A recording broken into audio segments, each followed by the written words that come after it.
welcome to the channel and welcome to this game of Warhammer 40,000 3rd edition. Yes, 3rd edition. If you watched my last video, you would know that I had been intending to do a series on 4th edition, and at the beginning of that video I had said originally I was intending to do a series on 3rd edition. Well, I've gone back to plan A, because also if you watched the last video I put up, which is titled 4th edition, you would know that yes, it was a game of 4th edition until we got to the assault phase, and then it turned into a masterclass of 3rd edition, how to do things in 3rd edition. So it's quite clear to me that the rules for 3rd edition are very much lodged in my brain better than 4th edition. And yesterday, as I'm filming it now, I was over at Say Hi Paul's and we did a game of Old World, which will probably be up on his channel by the time I get round to doing this. And I was picking his brains about what did he think was better, 3rd or 4th edition. Now, he'd never played 3rd edition, but he did quite like 4th edition for the reasons that I laid out, so Combat Patrol and everything else. But some of the codexes that are used in 4th edition did lose a lot of their flavour, and I do have to agree with that. And I've always quite liked 3rd edition. The rules are slightly tidied up in 4th edition, but they're more or less the same in 3rd edition. Short version, I'm going to be doing 3rd edition. Yeah, and one of the benefits of 3rd edition is you can actually use stuff like that. Yes, you can actually use a Bane Blade in 3rd edition. I'm not using it in this video, but the chapter approved that came out for 3rd edition gave you rules on how to build your own vehicles, and one of the examples they gave is a Bane Blade, based on the model that Forge World were producing at the time, and I can only imagine that thing was made out of resin and it must have weighed a ton. This is the current plastic kit that came out in, I want to say, 6th or 7th edition. But yeah, so we're going to be playing 3rd edition, and this is going to be a 1,000 point game between the Orks and the Chaos Space Marines, specifically the Iron Warriors. Let's check out the armies. So here we have just shy of 1,000 points of Iron Warriors Chaos Space Marines. Now, a quick word about which codex I'm using for the Chaos Space Marines. In 3rd edition, in the main rulebook, there was an index for all of the major factions. So I could use that army list, but I'm not. I'm using one of the codexes. There were 2 Chaos Space Marine codexes for 3rd edition. This one on the left came out in 1999, so a year after 3rd edition came out. So 3rd edition came out in 1998. This codex came out the year after. And then in 2002, this version of the Chaos Space Marines Codex came out. And that was just over a year before 4th edition came out. So this was the Chaos Codex that was around for most of 4th edition, although again, another Chaos Space Marines Codex did come out towards the end of 4th edition. And yeah, I'm going to be using this one on the left for today. The one on the right is probably the better one, but it's actually a lot more confusing. It gives you a lot more options of stuff to do with Chaos Space Marines, but this one is a lot simpler. So I'm going to be sticking with the 1999 Codex for this game. As we go through the games, the different games in the series, I might chop and change between the two, but for today I'm using the 1999 Codex. So what are we looking at in the army? Well, for the HQ choice, we've got a Chaos Lord Exalted Champion. He has got a plasma pistol and a power weapon, and I made the power weapon master crafted so we can re-roll the hit roll.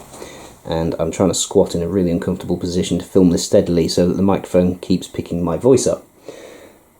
I've given him bionics, which means if he dies, I can roll a dice, and on a 6 he gets back up again with 1 wound. So not hugely likely, but why not? Because it looks like he should have bionics, because it's the Warpsmith model.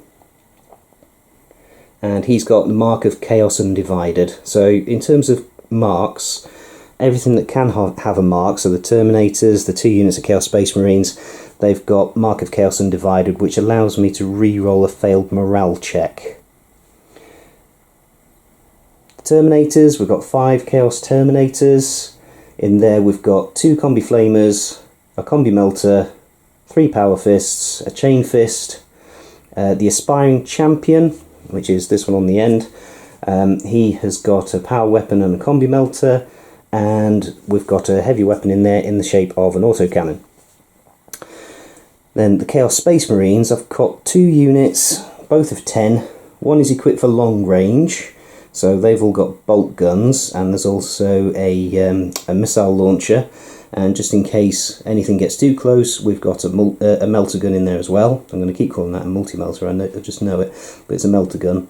And again, there's an aspiring champion who has got the Mark of Chaos Undivided, so that they can re-roll the morale checks, because in this version you can't give the mark to a unit, you basically have to give it to the champion, and he then bestows the benefit onto the unit. So a ranged unit of Chaos Space Marines, and then a unit of Chaos Space Marines, 10 of them again, more equipped for close range, so they've got bolt pistols and close combat weapons. In this version of 40k, chain swords are just close combat weapons, the same as a Chaos Space Marine combat knife, which always strikes me as a bit strange, but there we go. The aspiring champion, again, Mark of Chaos Undivided for the re-rolling the morale tests. He's got a plasma pistol and a power fist, and we've also got a heavy bolter and a flamer in there. And then finally, rounding out the list in the heavy support slot, we've got a Chaos Predator with an autocannon, a las cannon in each of the sponsons. There's a Havoc launcher, a pintle mounted combi bolter, and smoke launchers and a searchlight. Not that the smoke launchers or searchlight, certainly not the searchlight, is likely to come into this because we're not playing at night time. So that is just shy of 1,000 points of Chaos Space Marines. Let's take a look at the Orks. For the Orks, I'm using Codex Orks, which came out in 1999, the same year as the Chaos Space Marines Codex that I'm using. So nice bit of synergy there. That's partly why I'm using that version of the Chaos Space Marines Codex, because hopefully everything's nice and balanced between the two. And then for the Orks themselves, what have we got? Well, we've got in the HQ slot a War Boss over here with a retinue of 5 knobs. The War Boss has got a Power Claw, a Shooter, and a custom job which gives him more DACA, which I'll explain when we come around to using it, and he's got heavy armour. The knobs, there's 5 of them, 3 of them have got choppers, they've all got sluggers, pistols, 2 of them have got bionic arms, that's these 2 on the end, see, buzzsaw and a power stabber.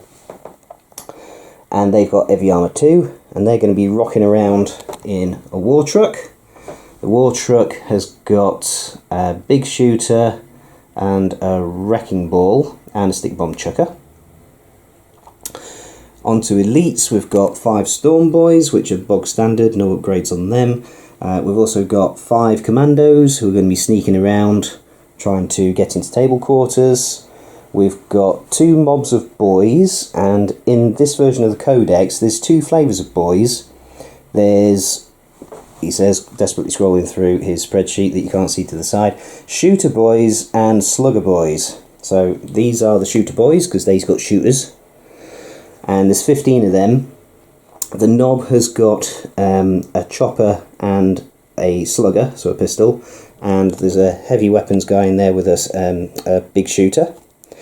And then the slugger boys have all got sluggers, which is an Ork pistol, close combat weapons, choppers.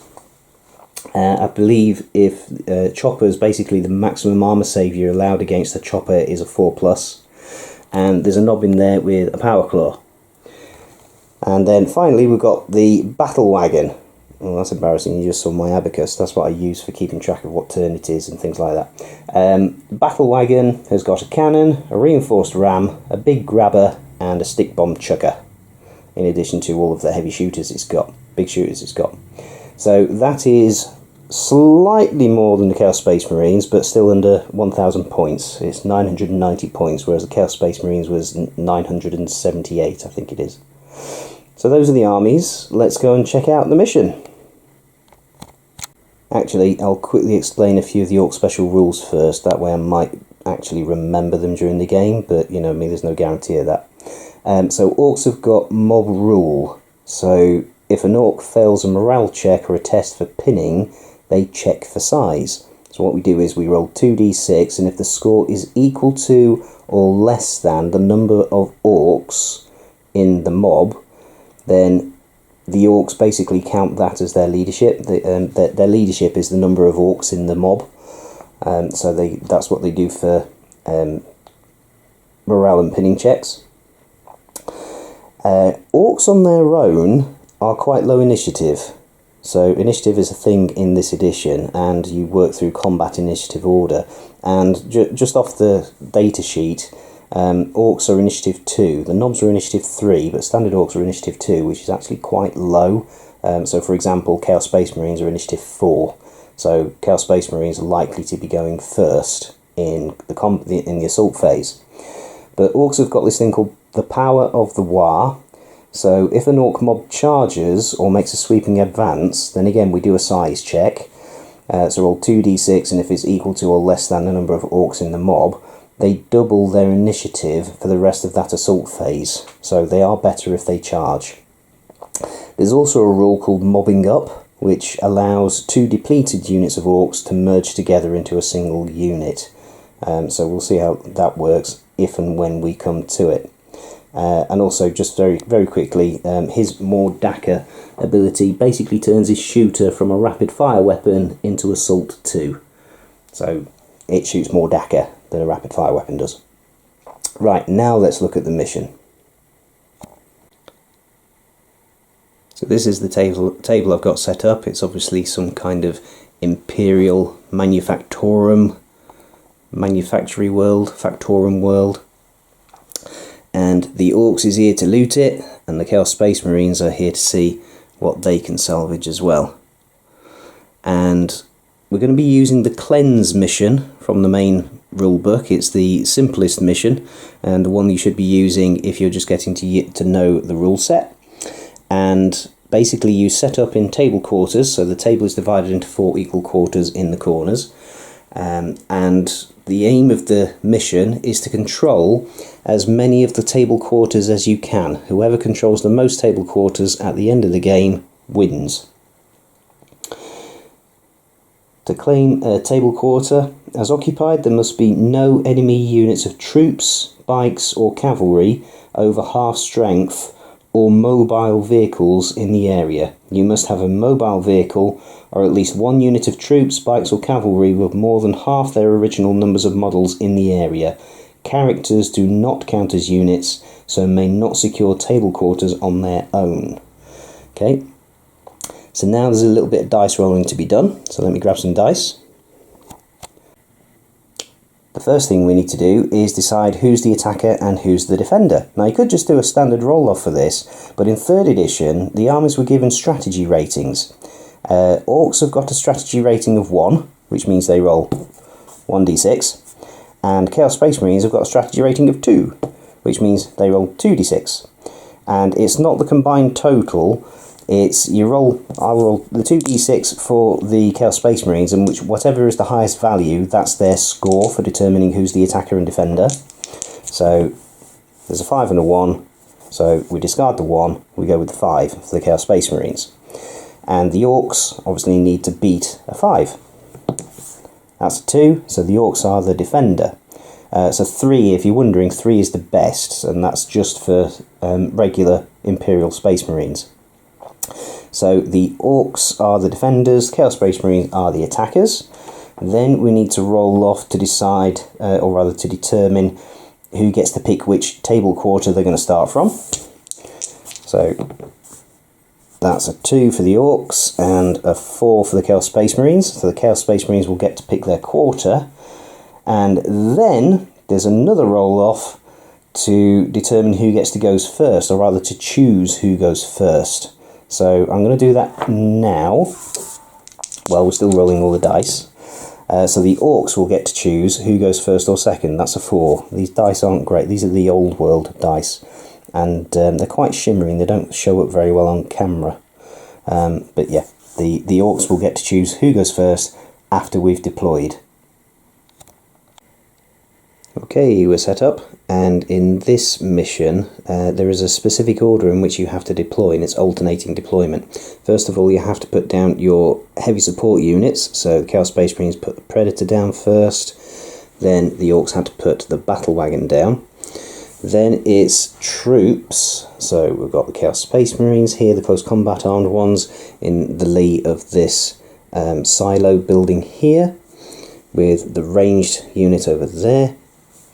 And for the Orks, the Slugger Chopper Boys are in the Battle Wagon, because that can take 20 Orks.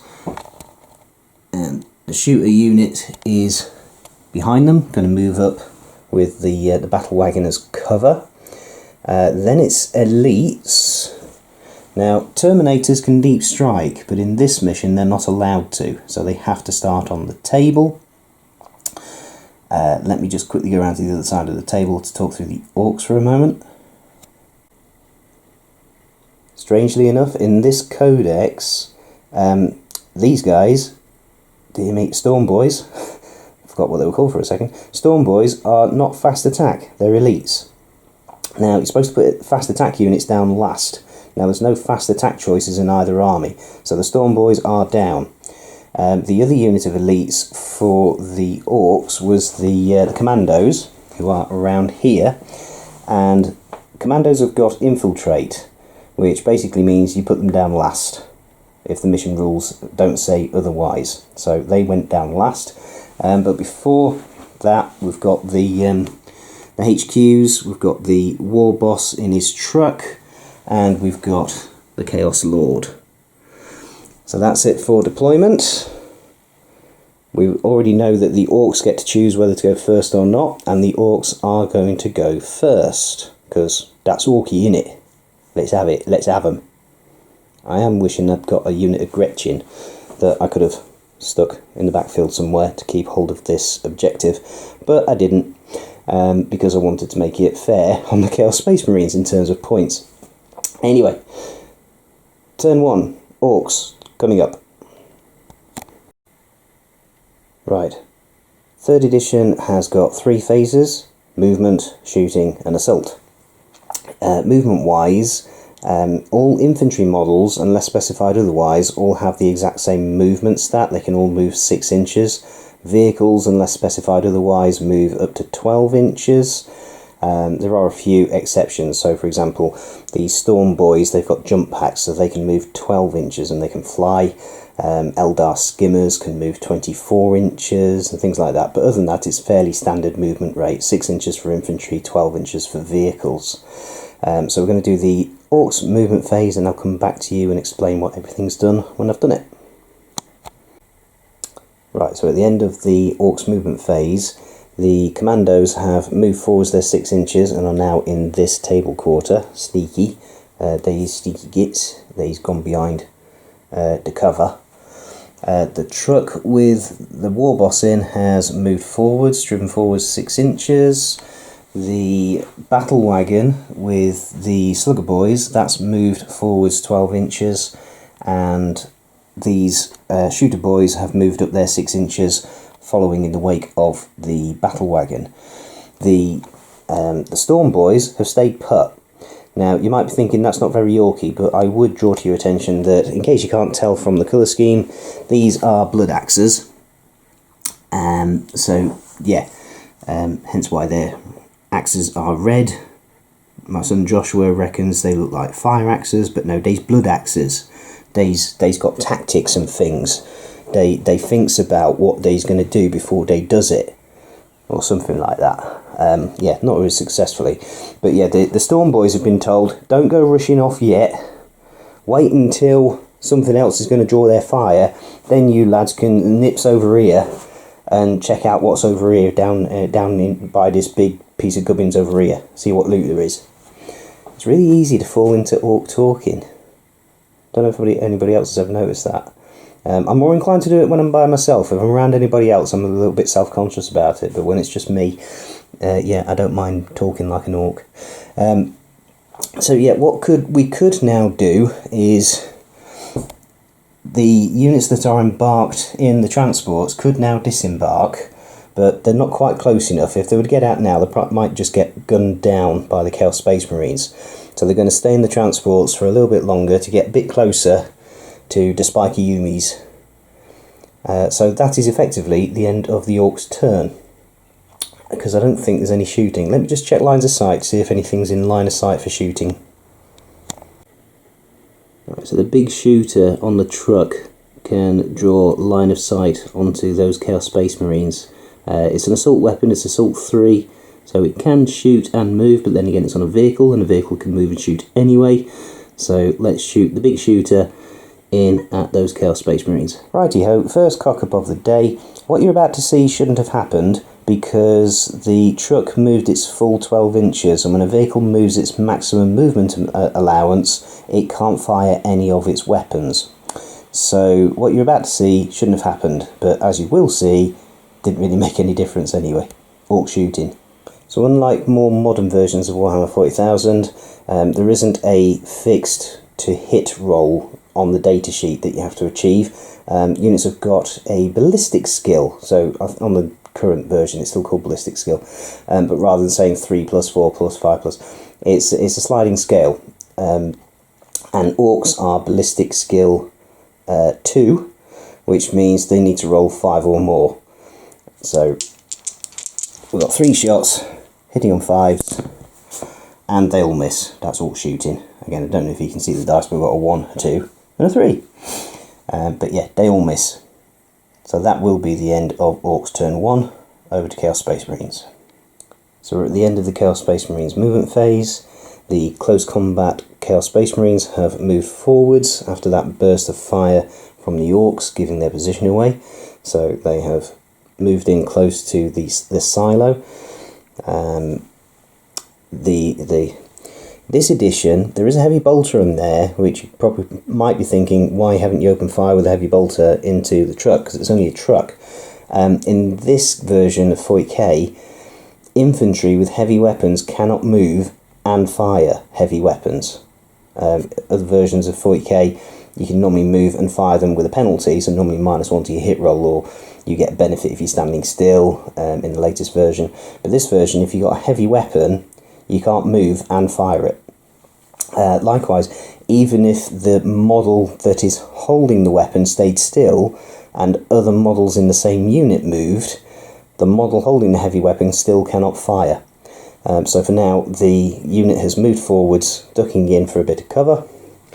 The Terminators have likewise moved into the lee of this silo, followed by the Chaos Lord. This unit of Space Marines with the Chaos Space Marines with the ranged weapons, the bolt guns, they have advanced slightly. They've moved slightly rather. They have now crossed into that table quarter. The Predator has reversed slightly so that he can get a bead on the truck with its las cannons. Quick note about movement that I should possibly have explained in the Orks movement phase. You can't do an advance/run in this version unless specifically mentioned. So Eldar can. Eldar have got the fleet of foot, which allows them to run in the shooting phase. They roll d6, a d6, and they can move an extra d6 inches in the shooting phase instead of shooting. But other than that, stuff just moves. It's standard 6-inch rate, unless specified otherwise. So that's why there's been no advancing anywhere, because you can't do it. Advancing in this version of 40k, something very different. So the Predator has reversed. Now, in this version of 40k, when a vehicle moves, it can move up to 6 inches and still fire one of its weapons. Interestingly, in this version of the Chaos Codex, the las cannons on the Predator are 2 separate weapons. In the other version of the Codex that I showed you at the beginning of the video, it's a single twin-linked las cannon. So it's one weapon system, so in theory it can fire both of them. But on this version, each las cannon is a separate weapon, so it can only fire one weapon. So it could fire either of the las cannons, it could fire the autocannon, it could fire the Havoc launcher, blah blah blah.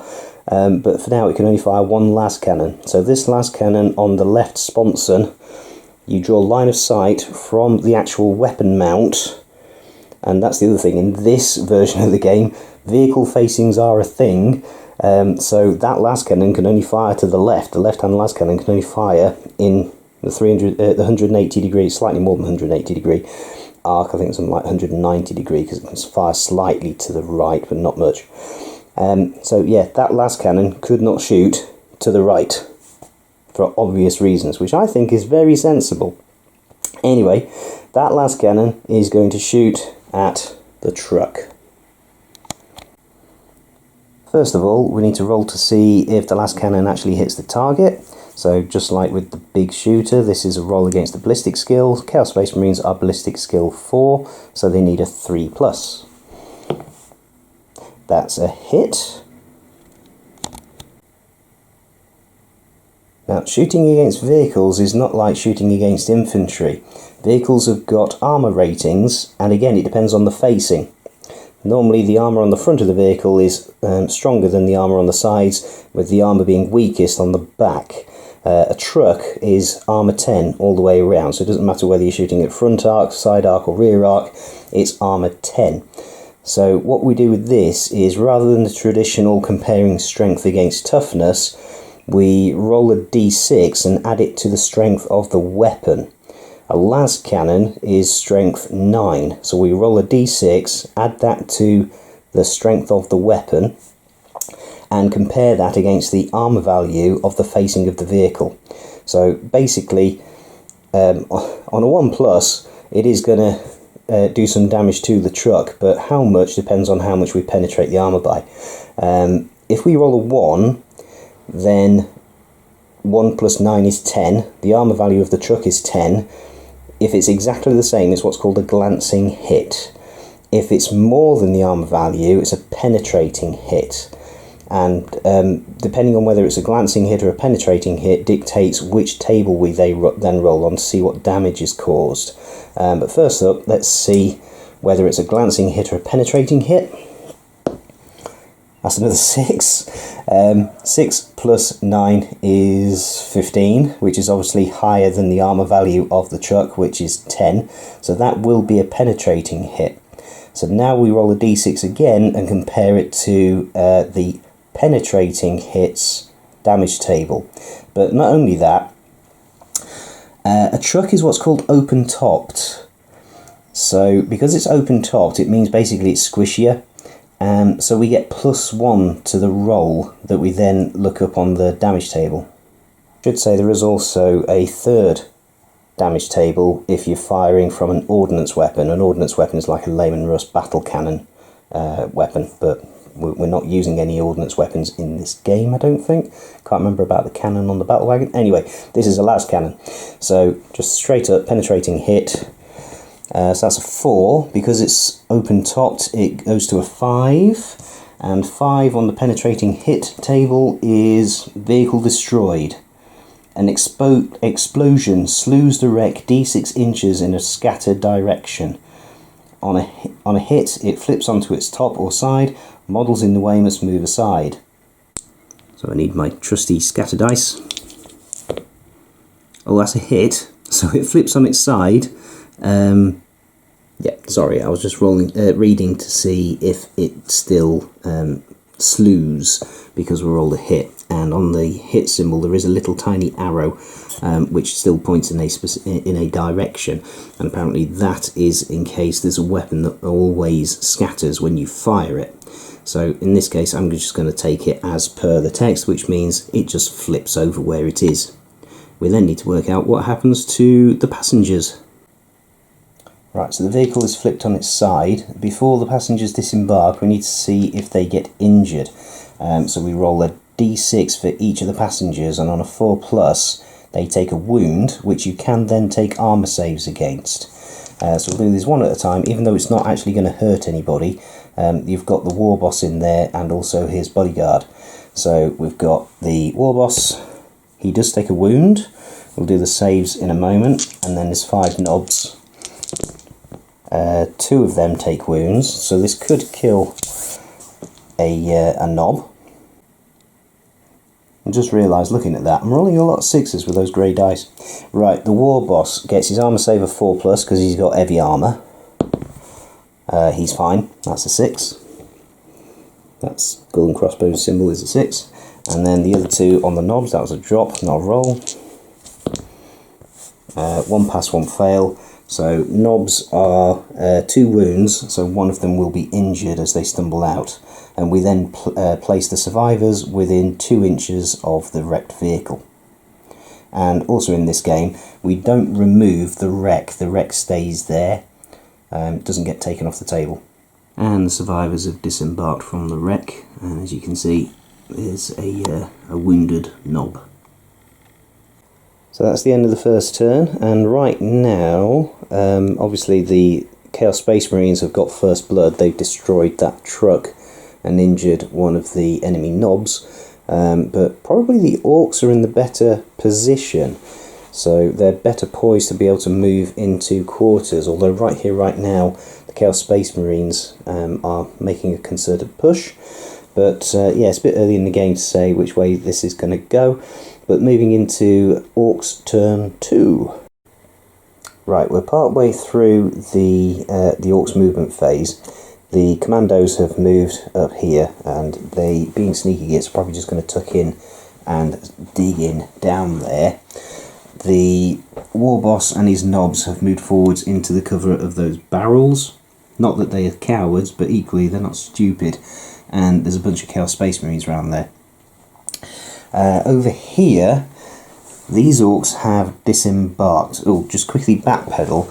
I did double check the rules to see if they needed to take the war boss and his knobs, to see if they needed to take any kind of morale check for getting out of a destroyed vehicle. I can't see anywhere where it says they need to do that. So yeah, I might be thinking of a later edition, but I can't see anything in the rules that says if passengers disembark from a destroyed transport, they have to take a pinning test or a morale check. Yeah, so the Orks, the Slugger Boys, have disembarked from the battle wagon. Now, some vehicles stipulate where you can disembark from, and there's zones that they have to disembark from, so designated doors and things like that. Can't see anywhere that says that a battle wagon has that, and I like to think, actually, with it being an Ork vehicle, the Orks are sort of hanging off it, so there's rails and things like that they can cling on to. They can be stood on top of the hull, yeah, literally hanging off it as well as being inside it. So yeah, they've disembarked, and when you disembark troops, they have to disembark within 2 inches of the vehicle or the disembarkation part, and if they yeah, the part of the vehicle they can disembark from. And if they do that before the vehicle moves, they can then move and act as normal. So they're going to be moving and eyeing up an assault on the Terminators. So I think that could be interesting, a big mob of 15 Orks against a unit of Terminators in the assault phase. So they're now going to move, and once they've moved out of the way, likewise the battle wagon is then free to move as well.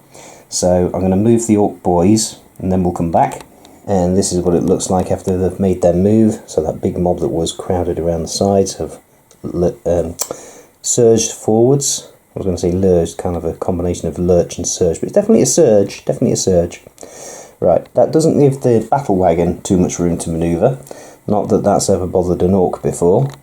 So vehicles can pivot on the spot as many times as they like during a movement. So the battle wagon pivoted on the spot, moved forwards, and has then pivoted again to face this way.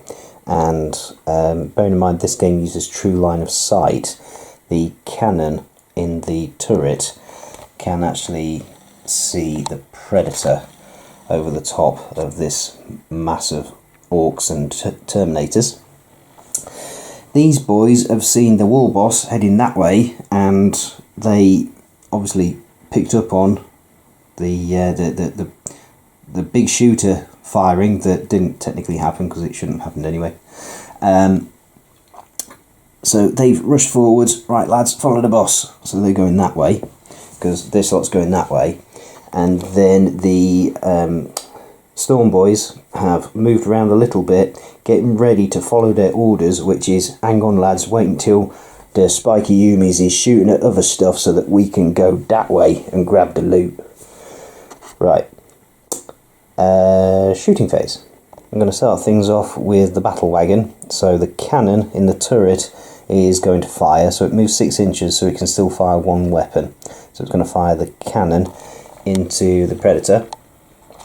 The cannon has got 2 different firing modes. It can fire a shell or it can fire frag. So we're going to fire a shell because it's more effective against armour, but it still hits on orc. So ballistic skill of 2, so we're hitting on a 5. That's a 4, so it misses. Just makes a great noise that the lads really get behind it. Yeah, listen to that big bang. Yeah, go. Yeah, something like that anyway. So I'm doing edit as you go. So I'm filming a turn and then editing it in an effort to catch as many mistakes as I can. And what you've just seen should not have happened, because vehicles cannot move and then fire ordnance weapons, and the cannon on the battle wagon is an ordnance weapon. So as you will have just heard in the overdub, the voiceover, the ordnance cannon cannot fire from the battle wagon because the battle wagon moved and it's an ordnance weapon, but it can fire one other weapon system instead. So we're going to fire a twin-linked big shooter into this unit of Chaos Space Marines. So it's a twin-linked big shooter. Orks are ballistic skill 2, so hitting on 5s. And that's 2 hits. Re-rolling because of twin-linked. In this version of Warhammer 40k, twin-linked means you re-roll the hit roll, whereas in 10th edition it's re-roll the wound roll. But this is 3rd edition, not 10th edition. That's 3 hits. These are strength 5 against toughness 4, wounding on 3s. That's 2 wounds. So this is AP 5, which means it's strong enough to get through an armour save of 5+ or better, but Chaos Space Marines have got power armour, which is 3+, so they get their full 3+ save. And both of those save. Right, so now I'm going to use the sluggers from the Slugger Boys going into the Terminators. They're just pistols, and pistols work a little bit like rapid fire. So if they move, you get 1 shot up to 12 inches. If they stood still, they could fire 2 shots up to 12 inches, but they have obviously moved.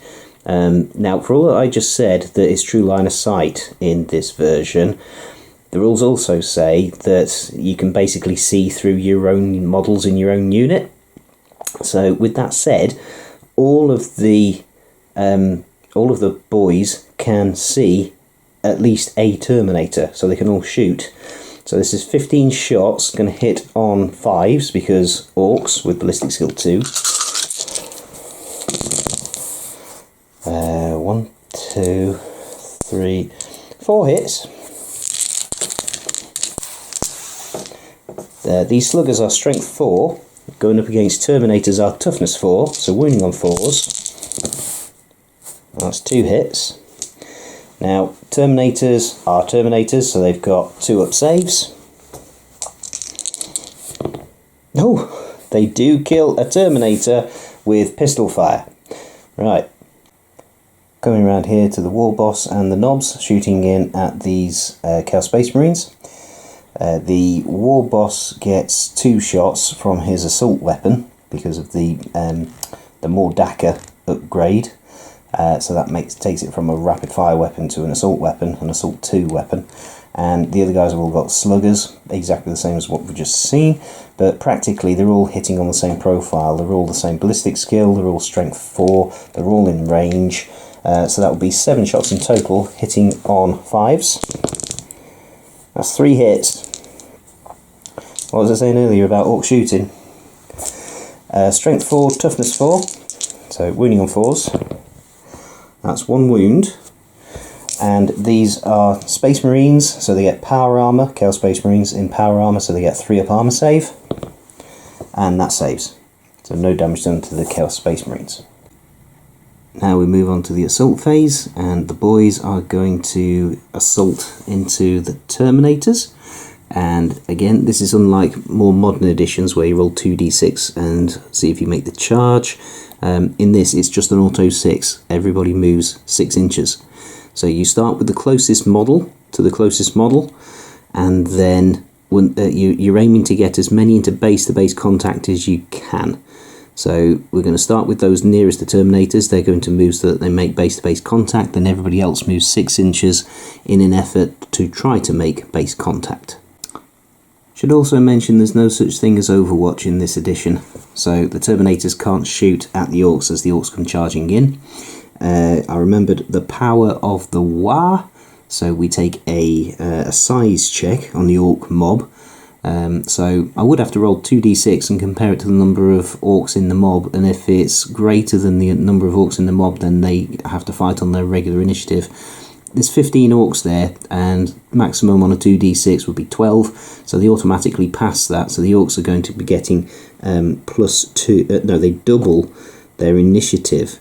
Now there is a knob in there, the knob is initiative 3, so that will double to initiative 6, whereas the Terminators are initiative 4, and all of the other Orks will now be on initiative 4, so the knob will get to fight first, but he's got a power claw. I think that then means he fights last. Yeah, I'm going to work a few things out and I'll come back to you once I've worked out who fights when and with what. Yeah, I was right. Power claws fight last, as do power fists.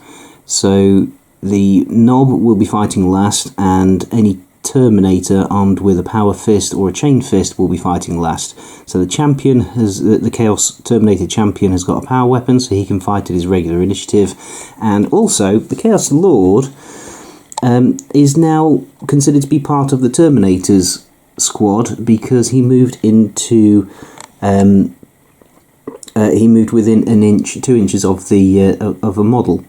So coherency, that's the word I was looking for. He moved into coherency with the unit, so he's considered to be part of the unit, so he gets to fight as well. So what we do is any model in base-to-base contact will get to make their full complement of attacks, and then any model that is within 2 inches but not in base-to-base contact of an enemy model will get to make 1 attack only. So for the Terminators, we've got 3 Terminators in contact, base-to-base contact. That's the one with the Reaper autocannon. Well, it's technically an autocannon in this codex. It's not a Reaper autocannon until the other codex. So there's the autocannon is in base-to-base, the champion is in base-to-base, and 1 Terminator with a power fist in base-to-base. The Terminator with the chain fist and the Chaos Lord are not in base-to-base. For the Orks, we've got 3 Orks in base-to-base, plus the knob. The knob is also in base-to-base. So they'll get to make their full complement of attacks. And then we've got 5 Ork boys who are within 2 inches of a Terminator. So they will only get to make 1 attack each. So I thought it would be best to show you on dice what it looks like. For the Chaos Space Marines, the Chaos Lord will get 1 attack because he's not in base-to-base contact, but he's hitting on initiative 5, so he'll get to fight first.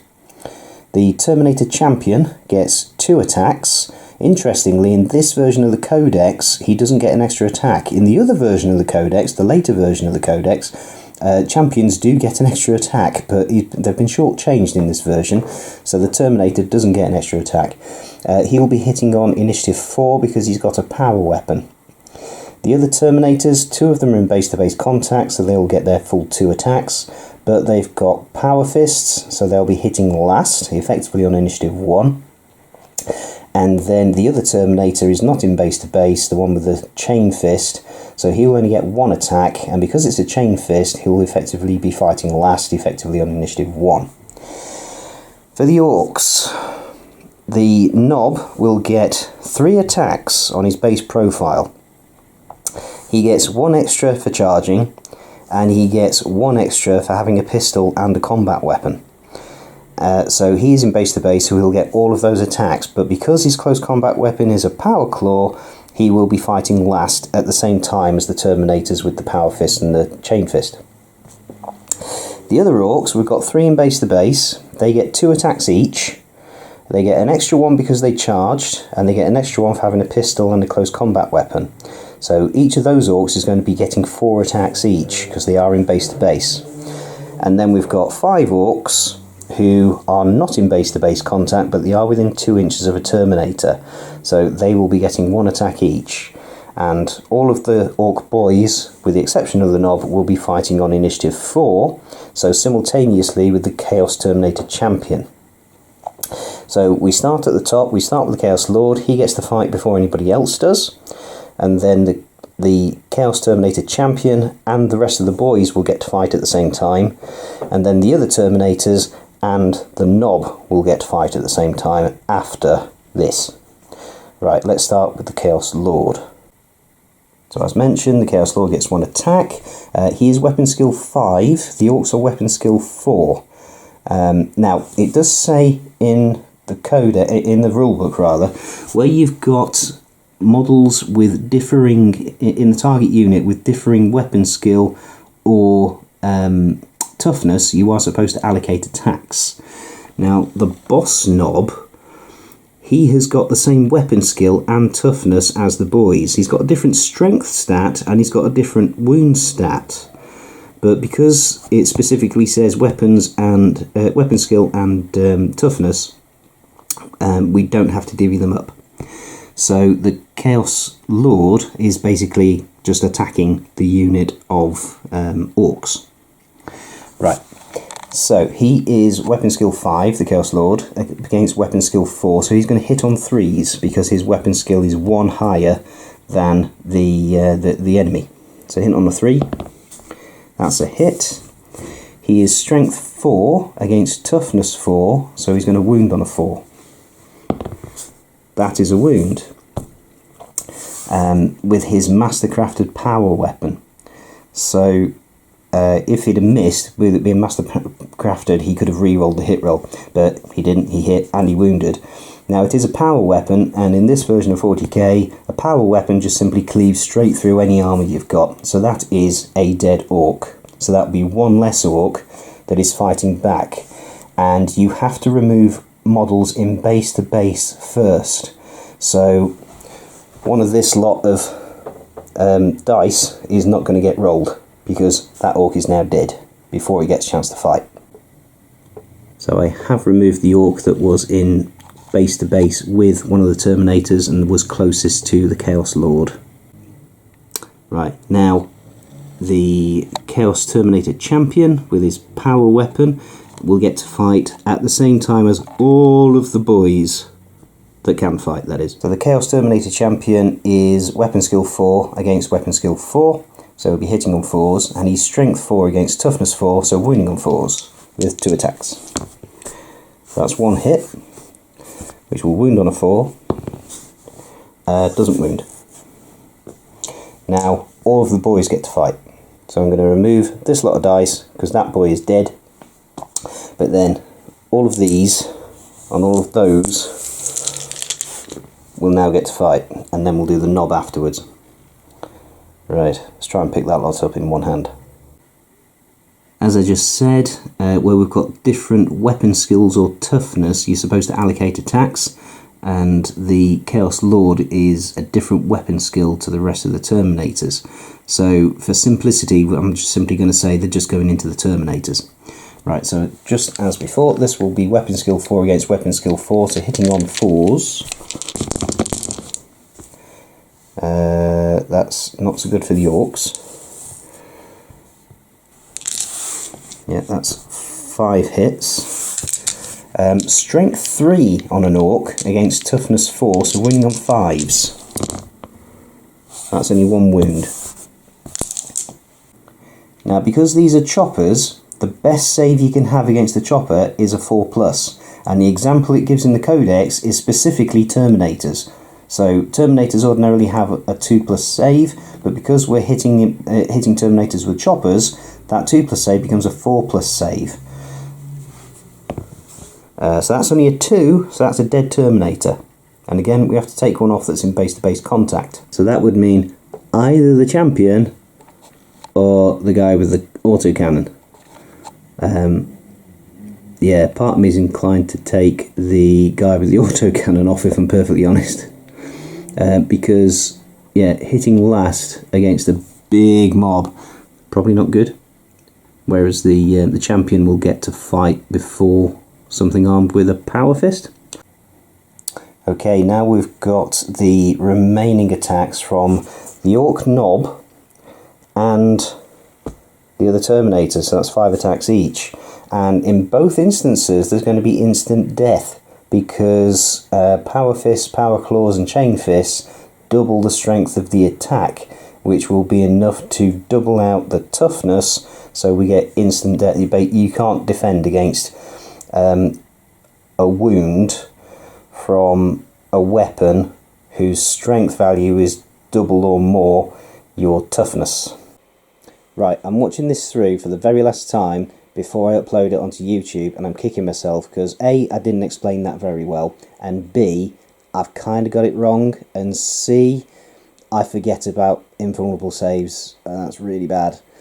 Right, so what I should have said was, if a model is wounded, i.e. it fails its saving throw against a weapon whose strength characteristic is double or more the toughness characteristic, then the model is slain outright regardless of how many wounds it could normally take. So for example, Space Marine captains get 3 wounds on the profile, you'd have to wound it 3 times before he dies. Just 1 wound from a weapon whose strength characteristic is double or more the toughness characteristic will kill it outright. The thing I forgot here was you do get to make your regular saving throws, but I wasn't taking that into consideration because we're talking about a Power Claw, and Power Claws ignore armor saves. The other thing I forgot was Terminators get a 5-up invulnerable save, and you can still take invulnerable saves against weapons that don't normally allow an armor save. So I thought these Terminators were a bit squishy at the time, that's why I completely forgot their invulnerable saves. I'm really frustrated about that. Never mind, too late now.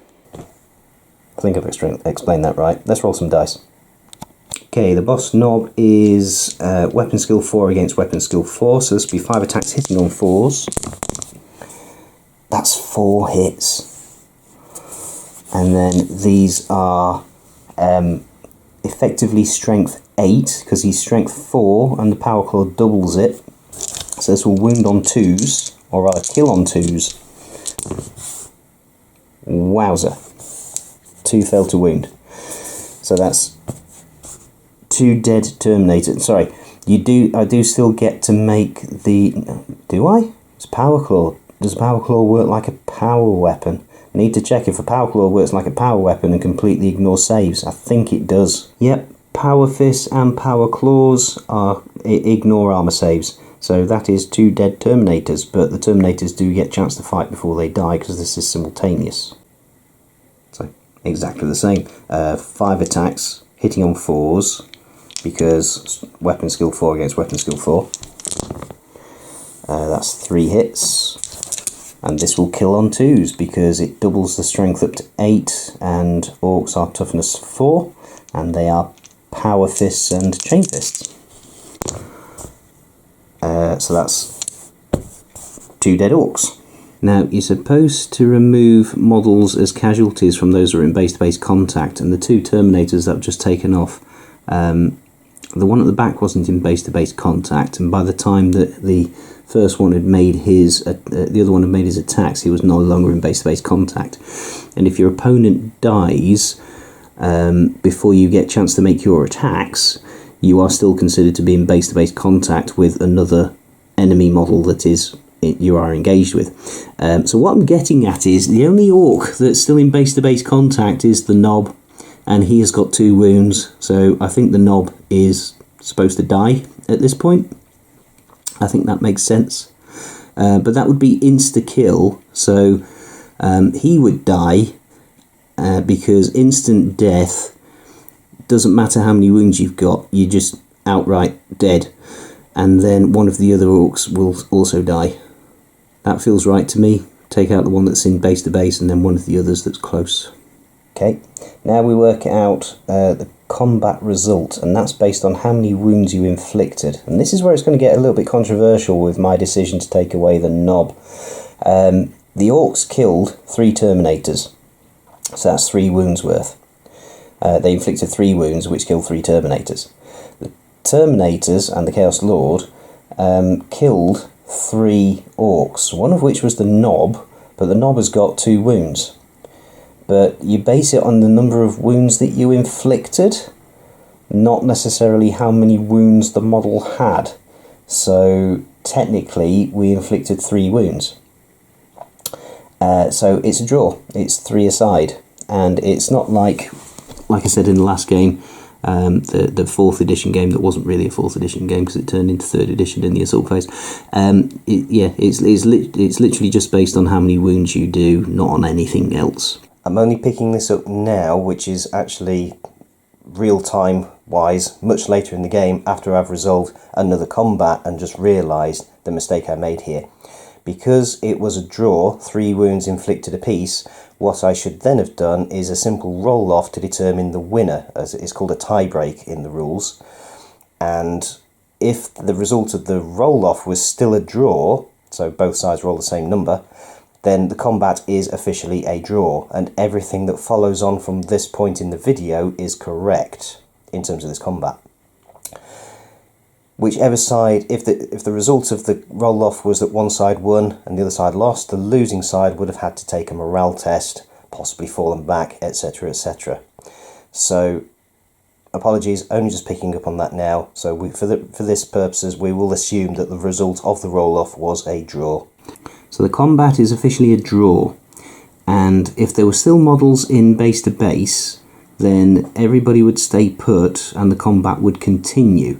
But because models are no longer in base to base, but they are engaged, i.e. they're within 2 inches of enemy models, then we have to effectively make pile-in moves. And if both units have got models to make pile-in moves, then we roll off to see who moves first. So the Chaos Space Marines get a 3, the Orks get a 4, so the Orks move first. So we're looking to move models into base-to-base contact. But now it looks like that. All of the Orks have moved forwards, and the remaining Terminator Champion and the Chaos Lord are now very much locked in combat. So in 3rd edition, once you're in combat, you are very much stuck there unless you run away. There are a couple of instances where specific models can voluntarily fall back from combat, in which case they risk being run down, but otherwise you are stuck there until you either die or run away. So more editing goodness. I've just realised that the champion should have been removed because he was in base to base, and effectively we should have been left with the Terminator with the chain fist at the back. And part of me is thinking it's too late to go back now, because I've made all the pile-in moves and everything, and I don't know if that would have affected the outcome of the pile-in moves at the end. So what I will do by way of compromise is simply swap out the champion and replace him with the guy with the chain fist, because he's the one that should still be alive. But also, I think, assuming that these Orks were still within 2 inches, they should have been a bit further up next to the Chaos Lord. That's what should have happened, so apologies for getting that wrong. So it should look a bit more like this. So I have moved replaced the Terminator with the chain fist back where, more or less where he was. Maybe slightly further forward than that. Anyway, and I've moved the Orks forwards a bit, so it does look a bit more like that. So yeah, a bit of a cock up, but hey ho, I'm trying to pick it up as we go along. And that is the end of Orks turn 2, and from their perspective it's gone pretty well. Trading out several Terminators for the loss of just 3 boys. I'm sure they'll be quite happy with that. Just to clarify, by the way, in 4th edition, if models would have been more than 2 inches away, so outside of engagement, then that combat would have come to an end. In 3rd edition, there's nothing about that. You just have to move models in up to 6 inches into base contact. So this is now correct. I'm getting there in the end. With that, let's see what Chaos Space Marines can do in reply in their turn 2. Right, positionally, the Chaos Space Marines are in a very bad way. The battle wagon has taken up a very prominent position here, and next turn it won't have to move in order to pour a lot of fire into those Chaos Space Marines, or it could fire the ordnance weapon at the Predator. It can't do both. If you fire the ordnance weapon, you can't fire any of the weapon systems. So, yeah, the battle wagon is a nasty threat. In this Chaos Space Marine squad, there is a melter gun. The missile launcher cannot see the battle wagon in order to take a shot at it. Pretty sure it can't anyway. The melter gun would be the better option for trying to destroy the battle wagon if it can get close enough. Now, you can move 6 inches and a melter gun has got 12-inch range. So the entire squad could move and then the melter gun would be in range, but we're looking for a 5 or a 6 on the roll to penetrate the armour in order to be successful. If we could get the melter gun within 6 inches, we roll 2d6 and add it to the melter gun's strength. But just eyeballing it, because you're not supposed to pre-measure these things in 3rd edition, I don't think that is 12 inches. I think it's a lot more than 12 inches. So moving 6 and then having to be within 6-inch range to get the extra d6 to penetrate. So that means really the best anti-tank weapon I've got is the Predator. So I think with the Chaos Lord being swamped with Orks, I think the best thing to do is for these Chaos Space Marines to move around here, charge into the Orks, try and clear the lines, and then have the Predator start moving forwards to take up position to take out the battle wagon in the next turn. Because once those Chaos Space Marines are engaged in combat with the Orks, the Ork boys, the battle wagon can't shoot at them. You can't shoot into a combat. So the battle wagon could only target the Predator. And as we've seen, it's got a pretty good chance of missing. So I think that's the thing to do over here. So let's do some movement here, and then I'll work out what the other unit of Chaos Space Marines is going to do in relation to the war boss and his nobs. These guys over here. So I'm around the other side of the table, and those Chaos Space Marines have moved around the other side of that pile of stowage, easily within assaulting range of the Orks. Something I didn't explain very clearly, and in fact I didn't explain it at all, is in this version of 40k you cannot split fire. So all of the weapons would have tried to shoot in at the battle wagon, including the bolt guns, which would not have been able to do anything, because the bolt guns are only strength 4, so 4 plus the maximum on d6 is 6, would not have been enough to penetrate the armour, so it's literally just stuff clattering off the armour and not doing anything. And the missile launcher, as I've already explained, that would be a heavy weapon, so if they move it cannot fire. The Predator has moved. It's moved 12 inches, so now cannot fire, but hopefully getting into a better position for next turn. Hopefully some of this mess will have been cleared out, as in the Orks being a mess. We'll charge in with the Chaos Space Marines. Hopefully all the Orks will die, from the Chaos perspective that is, obviously from the Orks perspective. Yeah, they don't want to die. And over here, did contemplate moving with these Chaos Space Marines in an effort to try to charge. And I'm umming and ahhing about that, because again, they charged the war boss and the knobs. If they don't wipe them out, there's a big mob of boys coming by way of assistance. So I think we'll fire some shots off with a heavy bolter into the war boss. Is it better to be charged or to charge? I think it's better to charge, and that's what they do. They've got the chainsaws and the bolt pistols. Yeah, scratch the heavy bolter.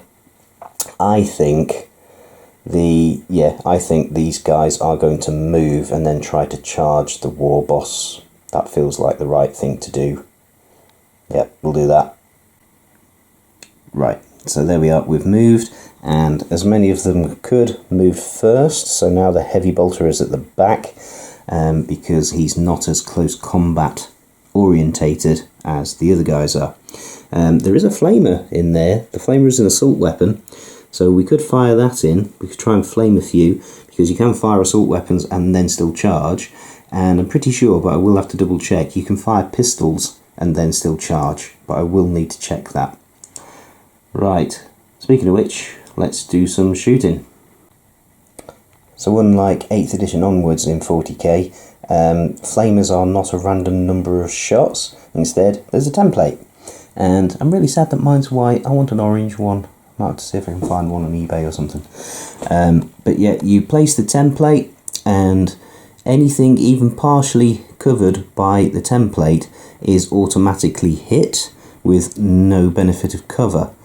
So everything is automatically hit in that War Boss and Nobs squad. War Boss and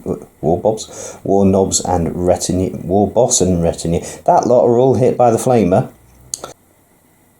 Right. These are all the same toughness, so they're all toughness 4, and the flamer is strength 4. So wounding on 4s. I am going to do these slightly separately though. So first off, the War Boss is not wounded. And then the Nobs wounds 3 times. They will get their 4-up heavy armour saves, but one of them is already injured, so already wounded. So if one of these fails, one of the Nobs will die. So 4-ups. Right, so that will kill the one that's injured, and that will put a wound on another one. The other one is a pass. Now, the rules say you're supposed to apply the remove casualties from those that are fully under the template, which would be that guy right there. But that's the one that's injured. So, yeah, I think we will just take off the guy who's injured. I think that makes sense. So I've taken off the guy who was injured and allocated the wound to the other Nob who was fully under the template. I think that'll work. Pistol shots. So I've checked the rules, and the rules say that a unit that has stood still to fire rapid fire weapons or heavy weapons cannot assault in the assault phase. Pistols are neither. Pistols are pistols. So certainly in 4th edition you can fire pistols and still assault. But obviously they only get 1 shot each because they have moved. So in that squad we've got a plasma pistol and then 7 bolt pistols. So let's roll some dice. Start with the plasma pistol from the aspiring champion. He has got a ballistic skill of 4, so we'll hit on a 3. And that's a hit. 6 is nothing special. It does not get hot because we did not roll a 1. Strength 7, toughness 4, so we'll wound on a 2 in this edition. That's a wound, and AP2 means anything with a 2-up save or better, the plasma pistol cuts straight through it. So that will finish off the wounded Ork. Wait, not so fast. He's in cover, so he will get a crates and barrel save of 5+. Yep, nope, he's still dead. And then 7 bolt pistol shots hitting on 3s. These do not get hot, because they're just bolt pistols, but that is 5 hits. Strength 4 for bolt pistols, toughness 4 for Nobs and a War Boss, wounding on 4s. 3 wounds, AP 5.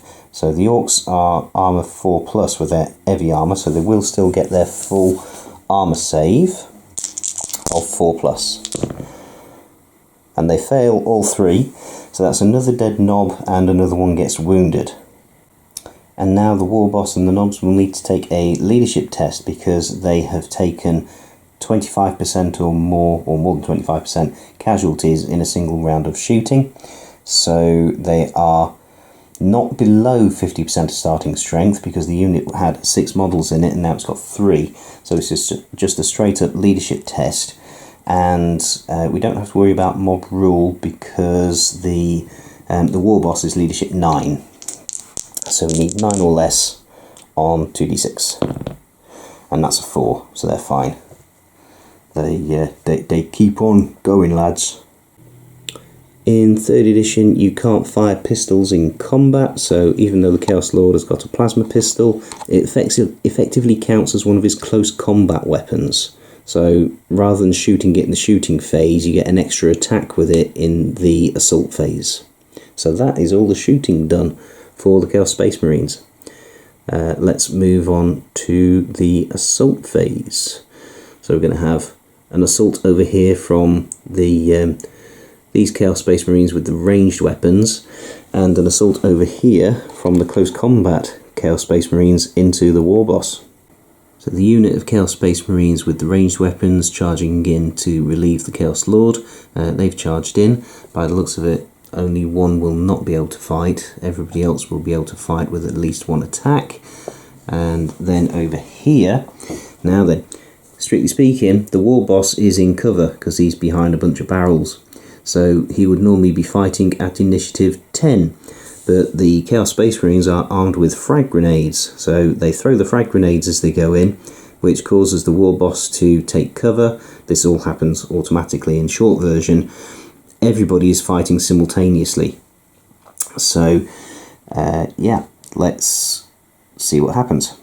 We'll resolve the combat against the war boss first, and in case you're wondering, like I say, if you're in cover, you fight at initiative 10, but there's a power claw on the war boss. And the rules do say for power claws and power fists and similar weapons that regardless of whether you're defending cover or not, regardless of whether you're throwing frag grenades or not, you always fight last. So in terms of models, the aspiring champion is in base-to-base contact with the war boss. This Chaos Space Marine couldn't quite get in, and that's not because of the way the model is, it's movement-wise, it couldn't get into base-to-base contact. So there's only the aspiring champion who will get all of his attacks. There will be some that will get one attack, so these Marines around the aspiring champion will all get one attack each. So it feels a bit like a waste of a charge, because yeah, there's not that many close combat attacks that are going to get in. Yeah, waffling now. Let's sort some dice out. So this is what the attacks look like. 5 Chaos Space Marines will get one attack each because they're within 2 inches but not base to base. The aspiring champion gets 2 attacks for his base profile because he is in base to base, +1 for charging, +1 for having a pistol and a close combat weapon, but because he's got a power fist, he will be fighting last. The Ork war boss gets 4 attacks for his base profile and he is in base to base, but he's got a power claw, so he's fighting last, so at the same time as the aspiring champion. The other 2 knobs both get to fight at high initiative because they were defending cover, or the unit was. Oddly enough, the 2 that are left are the ones with bionic arms. So bionic arms means you automatically do a strength 4 hit at the equivalent of initiative 6, but only if they're in base to base, and they're not in base to base. So they're basically just getting a standard close combat weapon attack, so attacking with their base strength. Right, so let's resolve these Chaos Space Marines and the 2 knobs first. Chaos Space Marines are weapon skill 4, knobs are weapon skill 4, so hitting on 4s. That's 2 hits. And strength 4, toughness 4, wounding on 4s, 1 wound. Take one of these dice, because they're going to be fighting next. So this is going to be a 4-up save with heavy armour. And it saves it. Alright, so no damage done to the knobs. The knobs will now fight. Again, weapon skill 4 against weapon skill 4, so hitting on 4s. 1 hit. Strength 4, toughness 4, so wounding on 4s. That is a wound. 3-up armour save on the Chaos Space Marine. That's a fail. Although technically it's a chopper attack. Either way, it's a fail. So that's a dead Chaos Space Marine. And casualties must be taken from models in base-to-base contact first, and the only model in base-to-base contact is the aspiring champion. So he needs to be removed as a casualty, and he hasn't had a chance to fight yet, so he will be dead and won't be able to fight the war boss. So the war boss will now get to fight. And the rules say that if an opponent in base-to-base contact is removed before you get a chance to make your attacks, you still get to make your attacks against another opponent as if you were in base-to-base. So all four of these attacks will still get to attack. So weapon skill 5 against weapon skill 4, so these will hit on 3s. All of those hit. It's a power claw. Warboss is strength 5, so this is effectively strength 10, and it's a power weapon, so this will kill on 2s. So that's 3 dead Chaos Space Marines. Okay, that was always going to be a bit iffy from the Chaos Space Marines point of view, but yeah, I thought we could have taken out 1 or possibly 2 of the knobs, maybe put a wound or 2 on the Warboss, but I didn't think they would do nothing and then have 4 slaughtered in return. Right, so that is a very clear win for the Orks. They inflicted 4 wounds for none in return. So the Chaos Space Marines now need to make a leadership test, and they've lost their aspiring champion, who has got the icon which gives them a re-roll of a leadership test. Right, so the Chaos Space Marines are not below 50% of their starting strength, and they are not outnumbered. So this is just a straightforward leadership test. Because the aspiring champion is dead, their leadership is 9. If the champion had been alive, there would have been leadership 10. That's pretty impressive for standard Space Marines. Anyway, that's a pass on an 8.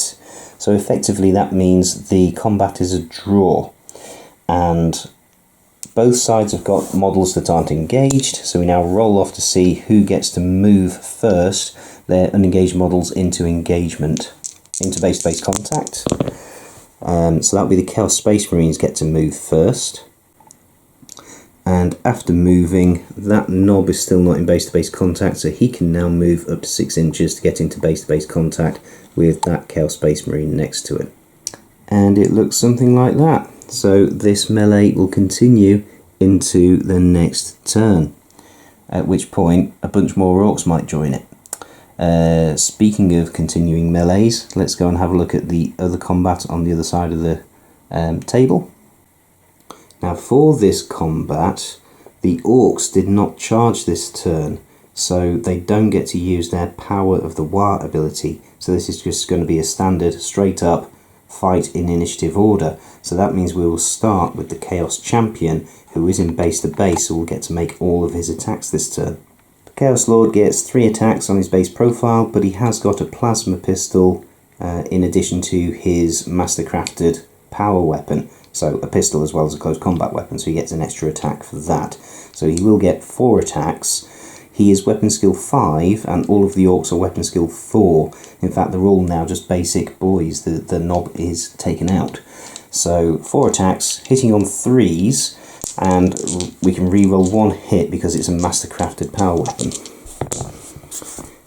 So that's 2 misses, so let's re-roll 1 of the misses, and that does convert to a hit. Strength 4, toughness 4, wounding on 4s, or rather killing on 4s, because it's a power weapon, so you can't take saves against it. And that's 2 dead Orks. Next up will be the Chaos Space Marines, because they're initiative 4. The Terminator is initiative 4, but he's the one with the chain fist, so he will fight last. The Orks are initiative 2, so we've got the Chaos Space Marines will fight next. Right, for the Chaos Space Marines, the aspiring champion in this unit doesn't have a power fist, he's just got a regular combat knife, regular close combat weapon. He gets 2 attacks on his base profile, and he charged. He does not have a pistol, so he only gets the 1 extra attack. We've got 3 other Chaos Space Marines in base to base. They get 1 attack each on their base profile, plus an extra 1 for charging. And then we've got 5 Chaos Space Marines who are within 2 inches of an enemy model. there is one Chaos Space Marine who is not within 2 inches of an enemy model. So all of this lot will get to hit on 4s because they're weapon skill 4 against weapon skill 4, and they're wounding on 4s because strength 4 against toughness 4. Right, that was only 5 misses, wounding on 4s. Boys have got good old t-shirt saves of 6 up. 1 makes it, so that's 3 more dead orcs. And as I was removing the casualties, I realised I didn't take off the 2 that the Chaos Lord killed. So now it's looking like this. The Chaos Terminator, when he eventually gets to fight, his opponent who was in base to base was killed, so he will still get all 2 of his attacks. However, the Orks will now get to fight, and I need to quickly see how many of them are within 2 inches of an enemy model, because all the ones that were in base to base have been killed before they got a chance to fight. Right, so there are 4 that can fight. There's that one, that one, that one and that one. What I'm going to say is these 2 are going into the Terminator, because that's who they are closest to. This one is we'll say these 2 are going into the Chaos Space Marines because they're closer to the Chaos Space Marines. So 2 into the Terminator, 2 into the Chaos Space Marines. The 2 into the Chaos Space Marines get 1 attack each because they're not into base to base. So hitting on 4s, that's 1 hit. Wounding on a 4, no, wounding on a 5, so it is a 5. It's a chopper, so it's going to be a 4-up save. That's not a 4-up save, so 1 Chaos Space Marine dies. And then the 2 into the Terminator. 1 hits, but doesn't wound. So finally the Chaos Terminator will get to fight, and just a reminder, he will get his full 2 attacks even though he's no longer in base to base, because his opponent who was in base to base was killed first. So he'll get 2 attacks hitting on 4s, weapon skill 4 against toughness 4, and they both miss. Right, so that is a win for the Chaos Space Marines. They inflicted 5 wounds, and the Orks only inflicted 1 wound. Right, so the Orks will need to take a leadership test. Right, so I didn't quite explain mob rule correctly at the beginning of the game. So what we do is we take a standard leadership test. At the moment, the Orks are leadership 7. However, they are below 50% of the starting strength, so that's -1 to the leadership, taking them down to leadership 6, and they are outnumbered. So that takes them down to leadership 5. So they're going to take a leadership test against leadership 5, and that's a 6, so that's a fail. However, mob rule now kicks in because they failed the test. We can re-roll it, and essentially we want 7 or less because there's 7 models left in the unit. And that's a 6, so they pass. So they fight on, it's a draw. So again, we now roll off to see who gets to pile in. That will be the Chaos Space Marines. They'll get to pile in first. And it looks like this. But then the boys have still got models that aren't in base to base, so they can now move models up to 6 inches. They need to maintain coherency, but any model that is not currently in base to base can move up to 6 inches and get into base to base contact. And there we go. All of the Orks are now in base to base contact, although there are a few Chaos Space Marines that are still not. And with that, that will be the end of the Chaos Space Marines turn 2. So yeah, they've managed to clear their line slightly on this. They've mopped up a lot of the Orks on this side, and the tank is moving into position to hopefully draw some firepower onto the battle wagon, assuming that the battle wagon doesn't demolish it in the next Ork turn. You can fire over this melee. It does say in the Q&A for the chapter approved that vehicles are sufficiently big enough to shoot over infantry, so they can exchange in a firefight over the heads of this ongoing melee. Over here, yeah, things definitely did not go according to plan over there. So the Orks are probably going to be on the front foot in the next turn, certainly on that side of the battle battlefield. Speaking of which, let's go into Orks turn 3. Right, we're at the end of the Orks movement phase. The Sneaky Commandos is still continuing to be sneaky gits and just doing as the boss told them, and that's look for gubbins and loot round here. Over here, the war boss has told this lot of shooter boys, "Oi, this is my scrap, go find your own." So they're going, "Okay boss, right, let's go this way lads." So they're coming around this way because these orcs are looking kind of thin on the ground. And then the Storm boys have finally broke cover, and the boss has yelled, "Right lads, now's the time, go, go, go." And they're scooting over here into this table quarter. That's my narrative spin on the orcs have got that table quarter, and they need to get this table quarter, and that table quarter is looking really dodgy. So yeah, that's where we're at. Right. That's the movement phase. Into the shooting phase, the only shooting there's going to be, these guys can't shoot because they've only got pistols, no targets in range. These guys have got assault weapons, I think, but either way, no targets in range or line of sight, no eligible ones anyway. They're in combat, can't shoot, they're around the corner, can't shoot. So on to the battle wagon that's going to try and fire, legitimately this time, the cannon into the predator. So it's firing an ordnance weapon, so it can't fire any of the weapon systems.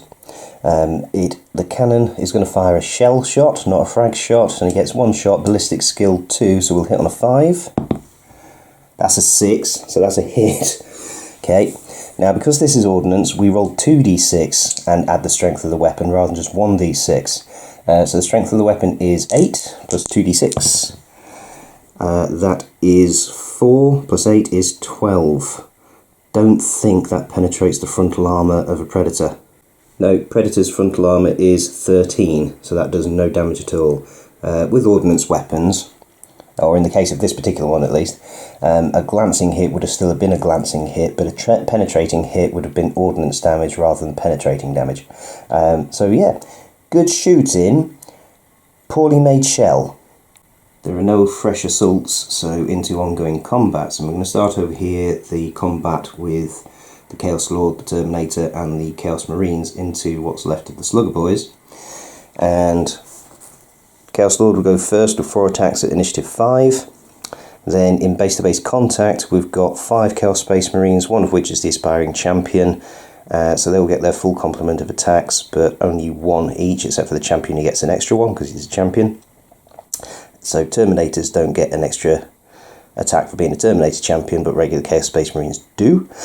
And then there's 4 that are not in base-to-base contact, so they'll get 1 attack each. They only get 1 attack each anyway, at initiative 4. Then we'll have, assuming they survive, there's 7 Orc boys in... That's very Norfolk of me, boys. Yeah, spent a very large portion of my life living in Norfolk. 7 Orc boys in base-to-base contact will fight at initiative 2 because they did not charge. They get 3 attacks each because they are in base-to-base. They get 2 attacks base plus 1 each for having an extra a close combat weapon and a pistol. So ordinarily I lay those out like that, but anyway.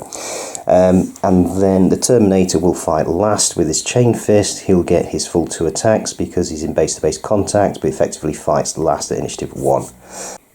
We've seen this before, the Chaos Lord will hit on 3s. Has only 1 hit, but he's got a master-crafted power weapon, so we can re-roll one of those. And that converts into a hit. Point the camera at the dice, James. Strength 4, Toughness 4, so we'll wound on 4s. That's 1 wound, which will kill an Orc, because its power weapon cuts straight through any armour. Chaos Space Marines will hit on 4s and wound on 4s. That's not that many hits, so I suppose it's reasonably average.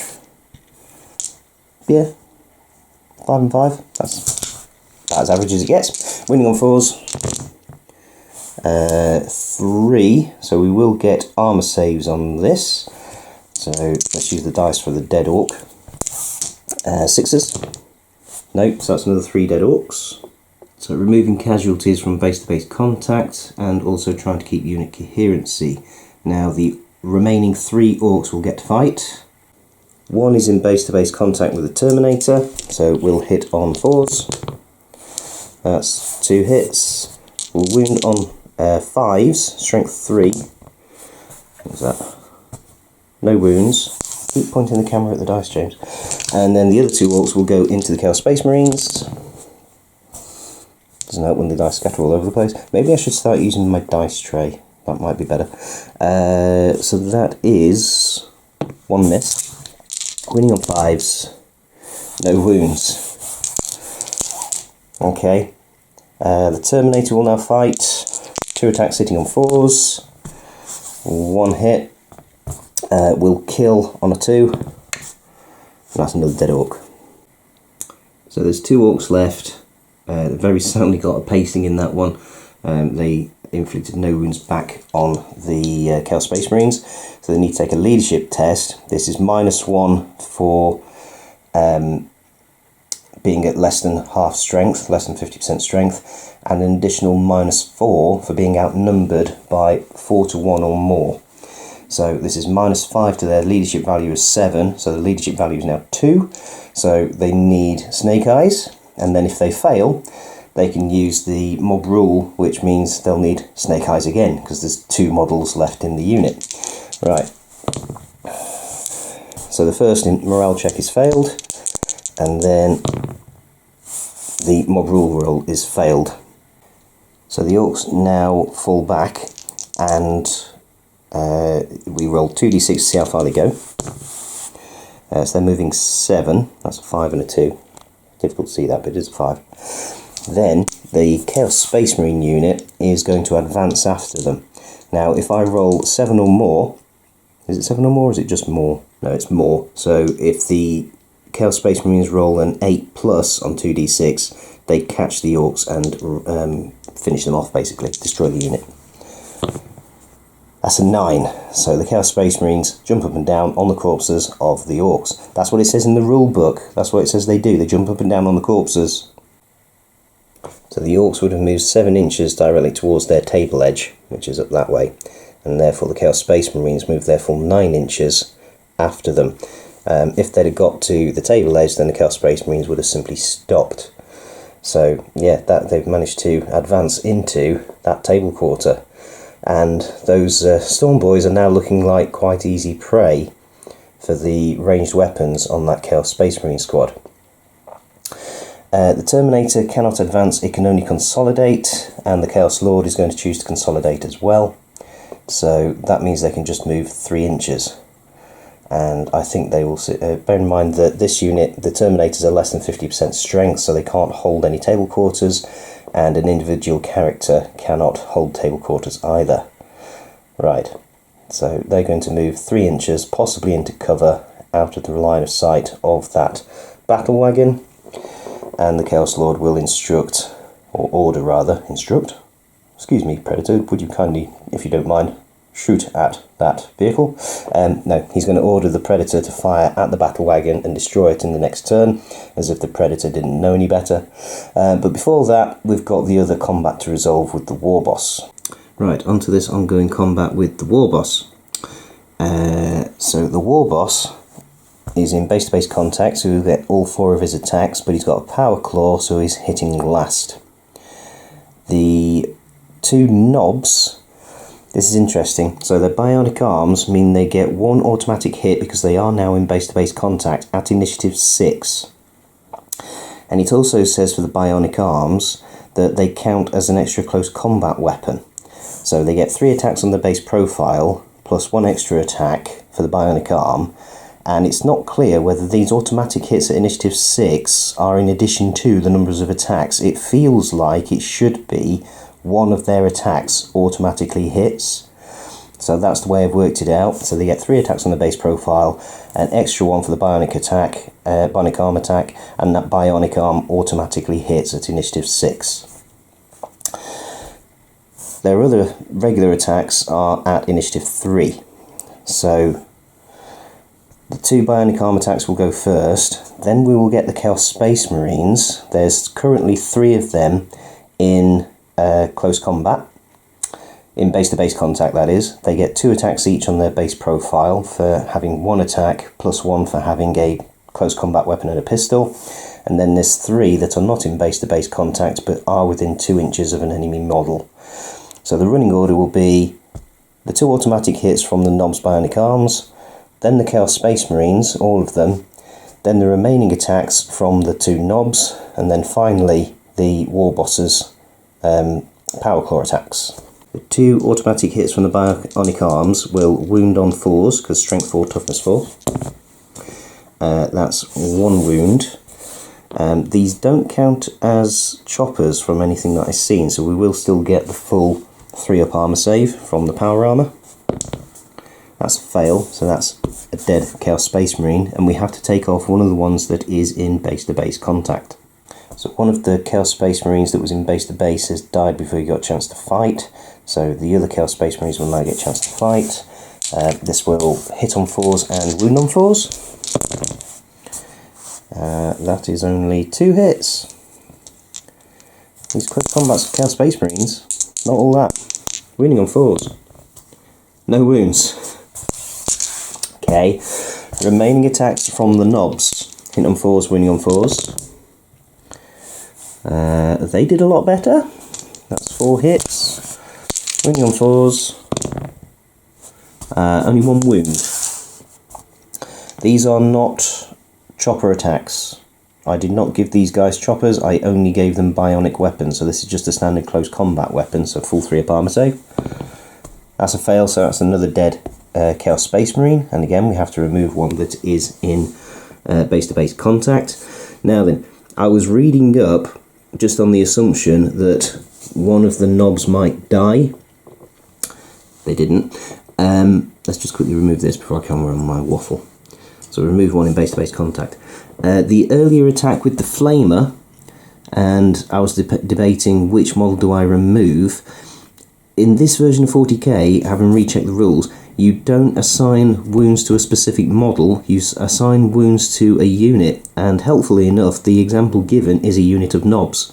So you assign a wound to the unit, so what we should have done was remove one of the models under the template, and yeah, that's how we should have done it. We should have removed the guy under the template rather than removing the one to the side because he was already wounded, because that's not how it works. So there is a model assigned. It's not necessarily that guy who is injured, it could be either of them, and when it comes to removing a casualty, then yeah, we assign wounds to the unit. Right, enough waffle, let's carry on with the War Boss. 4 attacks hitting on 3s. That's only 1 miss. And killing on 2s, because it's a Power Claw. That's 3 dead Chaos Space Marines. That will leave 1 left in the unit. I think it's safe to say that the Orks won that combat. The remaining Chaos Space Marine is below 50% starting strength and outnumbered 3 to 1. So the leadership role is leadership 9, because he's a Chaos Space Marine. -1 down to 8 for being at less than half starting strength, and then another -3 for being outnumbered 3 to 1. So that takes him down to leadership 5. He passes, he stands firm. So then the result of the combat is effectively a draw. We don't do a tiebreaker now because there was a clear winner. We resolved that. So now it's rolling off to see who moves models into base-to-base contact.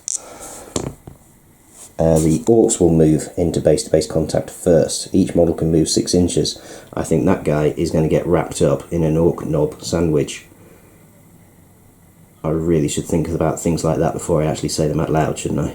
And it looks like that after the Orks have moved. So at the end of the Orks' turn, it looks a bit like this. So, yeah, that fight didn't go so well for them, but there's a big mob of Orks heading this way, which is going to give those Chaos Space Marines something to think about. Do they go after the Storm Boys, or do they turn and face the big mob of Orks that are about to shoot at them? Over here, this unit of Chaos Space Marines has been practically wiped out. and I can't imagine that lone Chaos Space Marine surviving the next assault phase. But anyway, into the Chaos Space Marine's turn. We're at the end of the Chaos Space Marine's movement phase. The Chaos Space Marine Lord has moved around this corner. The Terminator was going to follow him, but then needs to keep clear for line of sight from the Predator down to the battle wagon. The Predator has pivoted on the spot so that both of the las cannons can fire in at the battle wagon. So vehicles can pivot on the spot and then still fire without it being counted as movement. Likewise, if there's a turret, the turret can pivot without penalty to how many weapon systems can fire. Obviously, if the vehicle becomes immobilized as a damage result, it can't do that. So the Predator can still pivot on the spot and still fire at the battle wagon with all its weapons. These Chaos Space Marines have stood still, and in essence they're kind of going to wait and see what happens as to whether or not they shoot rapid fire weapons into those Orks, rapid fire weapons into the Storm Boys, or melter gun and missile launcher into the battle wagon. So the Predator cannot split fire. In fact, vehicles cannot split fire. You have to target all of your weapons on the vehicle at a single target.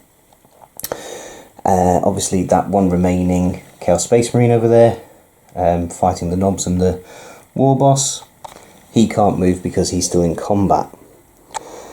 So that said, let's move into the shooting phase. Chaos Lord is Ballistic Skill 5, so he'll hit on a 2. That's a hit, and it'll wound on a 2 because it's Strength 7 against Toughness 4. That's a wound, and that will cut straight through the armour and kill one of the boys. From this angle, and it is a little bit difficult to tell, but I'm saying that the battle wagon is presenting its side armour because you draw diagonal lines from corner to corner of the vehicle, and because the battle wagon is so long and narrow, yeah, the majority of the side armour is being presented to the Predator. So, rightly or wrongly, in my opinion, we're shooting into the side armour. You might disagree, but I'm the one playing the game. The Combi Bolter, regardless of that, the Combi Bolter and the Havoc Launcher are not strong enough to penetrate the armour, so it will just be the las cannons and the auto cannons that stand a chance of glancing or penetrating hits. We'll start with the las cannons, which will hit on 3s. That's 1 hit. They are 2 separate weapon systems in this codex, they're not a single twin-link system. They are Strength 9, the side armour is 12. That's a 6, so that is a penetrating hit from the las cannons. So let's roll on the penetrating hit damage table. That's a 5, that would be vehicle destroyed. Yeah, vehicle destroyed. The explosion slews the wreck d6 inches in a scatter direction. On a hit, it flips onto its top or side. Models in the way must move aside. So depending on which way it goes, it might slew into those Chaos Space Marines. I don't know at this point, do we resolve the autocannon as well? I might do it just for practice, effectively. So 2 shots from the autocannon, because that's heavy 2. They both hit. Now these are, I want to say Strength 7? Yeah, Strength 7, so we're going to need 5s to glance, 6s to penetrate. They both glance. And a 5 is armament destroyed and 6 is vehicle destroyed. So either way, the vehicle is a goner. But we will do the fun one, which is the first damage that was inflicted was the vehicle will slew. Is it going to slew into the Chaos Space Marines? It's going to go that way, 4 inches. So yeah, the Chaos Space Marines will have to dive out of the way. And I think in the interest of that, they're going to go backwards. Now, logically, I think that means they have moved for the purposes of firing heavy weapons, which probably means the missile launcher will not be able to shoot, and we won't be rapid firing because we'll have moved. The guy with the melter gun let that way, the other guy let that way, but yeah, I believe I think the spirit is they have now effectively moved, so they count as moving for the purposes of firing weapons. Right, speaking of which, the Predator is now fired, so the Chaos Space Marines now need to work out what they're going to shoot at, and logically, the Storm Boys are no longer... Let's move that. The Storm Boys are no longer a viable option because there's a wrecked battle wagon in the way, so they can only really shoot at this unit of boys.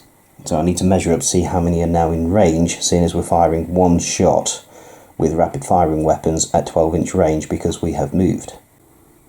Everybody's in range except for this guy who dove towards the left to get out of the way of the careening battle wagon, and obviously the missile launcher can't fire. The melter gun went this way, so he is definitely within range because basically it's up to these guys on this left hand side of the screen. They can shoot, but nothing else is in range. That'll be 6 bolt gun shots hitting on 3s. All bar 1 hit. Strength 4, toughness 4, wound on 4s, kill on 4s, because these are AP 5 and the Orks have got armour of 6+, so cut straight through the t-shirts. So that's only 2 dead Orks. There will also be a melter gun, which will hit on a 3, and that misses. The shooter boys have lost 3 to a single round of shooting, and 3 in total, that is, 1 from the Chaos Lord, 2 from the Chaos Space Marines. So that's not enough to force a morale check, because it's not more than 25% of the unit. Into the assault phase, and the Chaos Lord is going to YOLO into the... he's not really yelling YOLO, is he? He is well versed in the tactics of Orks. He knows it's better for him to get the jump on them than vice versa. So the Chaos Lord is going to assault the Orc shooter boys. He will be attacking first because he is initiative 5, whereas the Orks are initiative 3, and the Nob is initiative 3, the Orks are initiative 2 because they didn't charge. So we'll do his first, and then depending on how many Orks are left, we'll work it out from there. Bearing in mind the Nob is the only one in base-to-base contact if we are removing casualties. Right, 4 attacks, hitting on 3s. And that's all bar 1 hit, which we can re-roll because it's mastercrafted. All of them hit. Strength 4, toughness 4, killing on 4s. No wounds. The Nob will get 3 attacks back because he is in base-to-base contact, plus 1 for having a pistol and a chopper. I did give him a chopper. And then there's only 1 other Orc boy who's within 2 inches but not base-to-base of the Chaos Lord. He will fight at initiative 2. So we'll start with the Nob. He will be hitting on 4s, because even though the Chaos Lord's weapon skill is higher than the Nob's, it's only 1 higher, so still hitting on 4s. And he whiffs. He misses all 4 times. And then the 1 remaining Orc will hit on a 4. That's a hit. Wound on a 5. That is a wound. This is not a chopper though, this is just a close combat weapon. So 3 up armor save. The Chaos Lord takes a wound. The Orcs win that combat because they inflicted 1 wound, and it's that dude there who inflicted the wound, and the Chaos Lord did not inflict any wounds. So the Chaos Lord needs to take a leadership test because he lost the combat by 1. He has a leadership of 10. He is currently outnumbered by 4 to 1 or more. So that drops his leadership from 10 down to 6. But he is Mark of Chaos Undivided, so he can re-roll this if necessary. It's not necessary. He stands and fights. So then... Chaos Lord is already in base-to-base contact, so the Orcs can now move extra models into contact, but at least he has blunted their charge. And it looks like that. The Chaos Lord very much getting swamped. So he's going to have to survive another assault phase before these Chaos Space Marines and or that Terminator can come around and give him some support. this ongoing combat between the War Boss, the Nobs and the lone Chaos Space Marine, similar to last time. War Boss will fight last with his 4 attacks with his Power Claw. The 2 Nobs will get to fight first effectively at initiative 6, automatically hitting, wounding on 4s with their bionic arms. That is 1 wound. This will be a 3-up save. That's a save. Chaos Space Marine will get 2 attacks because he's in base-to-base contact and he's got a pistol and a close combat weapon. Let's see if we can't finish off one of these Nobs. That's 2 hits finally. We'll wound on 4s. 1 wound. 4-up heavy armour save. Saves it. Right, the Nob's remaining attacks, hitting on 4s. That's only 1 hit. Wounding on a 4. Wounds. 3-up armor save. Passes. Mega Nob, not Mega Nob, he's not a Mega Nob. War Boss. Hitting on 3s. 3 hits. Killing on 2s. Kills him. So their enemy has been destroyed, so they now get to consolidate or advance. Consolidate means they move 3 inches, or advance means they move 2d6 inches towards the enemy. And the only enemy they can really see is the Predator, so they're going to advance towards the Predator 2d6 inches. 2 inches. Okay. So part of the Chaos Space Marines plan worked. They did destroy the battle wagon. They weren't expecting it to careen, so that it reduced the amount of firepower coming in from the Chaos Space Marines. And the Chaos Lord was definitely not as effective as I thought he would be. I had hoped that by moving into base-to-base contact with the Nob, it would at least take out the Nob. But yeah, now the Chaos Lord has definitely found himself engulfed and surrounded. So best laid plans and all that. Right, let's move into Orks turn 4. End of the Orks movement phase. The Commandos continue to check out the gubbins down here. The War Boss and the Nobs are moving towards the Predator, and then the Storm Boys, they are in that quarter now, so they've moved their 12 inches and they can still fire and then assault those Chaos Space Marines. Right, shooting phase. There's no point in the War Boss and the Nobs shooting at the Predator because they simply cannot penetrate the armour. However, over there we can fire pistols into those Chaos Space Marines before we assault. So this will be 5 shots hitting on 5s. There are 2 hits. These Orks are not following the traditional rules for Orc shooting. They seem to be hitting quite well. They will wound on 4s. Strength 4, toughness 4. 1 wound. 3-up armor save. That's a save. So then we move into the assault phase, and we've got the Storm Boys assaulting the Chaos Space Marines, and the other assault is already ongoing around the corner with the boys and the Chaos Lord. Around here the Storm Boys need to check for size because Power of the War, they've charged in. There's 5 in the unit, so we need 5 or less on 2d6 for them to double their initiative. That's a 7. So they do not double their initiative, which means, I believe, the Chaos Space Marines will fight first there. Chaos Space Marines will fight first at initiative 4. There's 4 in base to base, but they only get 1 attack each anyway, and there's 2 that are within 2 inches of enemy models, so that'll be 6 attacks at initiative 4. All of the Orks, all of the Storm Boys are in base to base, so if the Chaos Space Marines kill any, it will substantially reduce the number of dice they're going to roll.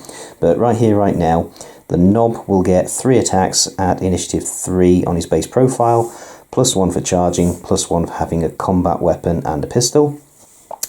And I have not put enough dice out for the boys, I've just realised, because there's 4 of them, not 3 of them. But each boy will get 2 attacks on their base profile, +1 for charging, +1 for having a combat weapon and a pistol. Before I grab any more dice, let's do the Space Marines attacks, because that might save me having to get some more Orc dice ready. These will hit on 4s and wound on 4s. So that is only 2 misses. Wounding on 4s. That's 2 wounds. 6 up armour saves. No, that's 2 dead orcs, so that saves me having to find some more orc dice. Effectively, all of these are now going to go off at the same time, but I will have to roll the knob separate because he is strength 4, the boys are strength 3. So these are 5 attacks hitting on 4s. It's only 2 hits. Wounding on 4s. No wounds. The attacks from the boys will hit on 4s. And wound on 5s, because strength 3, toughness 4. That's only 1 wound. 3 up armour save. Saves. Okay, so I thought that might be a good idea. So I've removed the orc casualties and suddenly realised that these are choppers, so it would have been a 4 up armour save, not 3 up armour save, but I checked the footage and we rolled a 4 anyway, so we're still good. The orcs will now need to take a leadership test because they failed, and they are outnumbered 1, 2, 3, 4, 5, 6. They're outnumbered 3 to 1. So their leadership 7 minus. They're not -1 for being at less than 50% strength, but they are -3 for being outnumbered 3 to 1. So that takes them down to leadership 4. So they pass on a 3. They stay and fight. I'll be honest, I expected that to go better for the orcs. Otherwise I wouldn't have done it. But there we go. Let's move on to the ongoing combat here with the Chaos Lord. But not before we move some Chaos Space Marines. All of the orcs are still in base-to-base contact, but we do have Chaos Space Marines who are not. So I can move any Chaos Space Marine who is not in base-to-base contact up to 6 inches to get into base-to-base contact with an orc. He will get to fight first because he is initiative 5.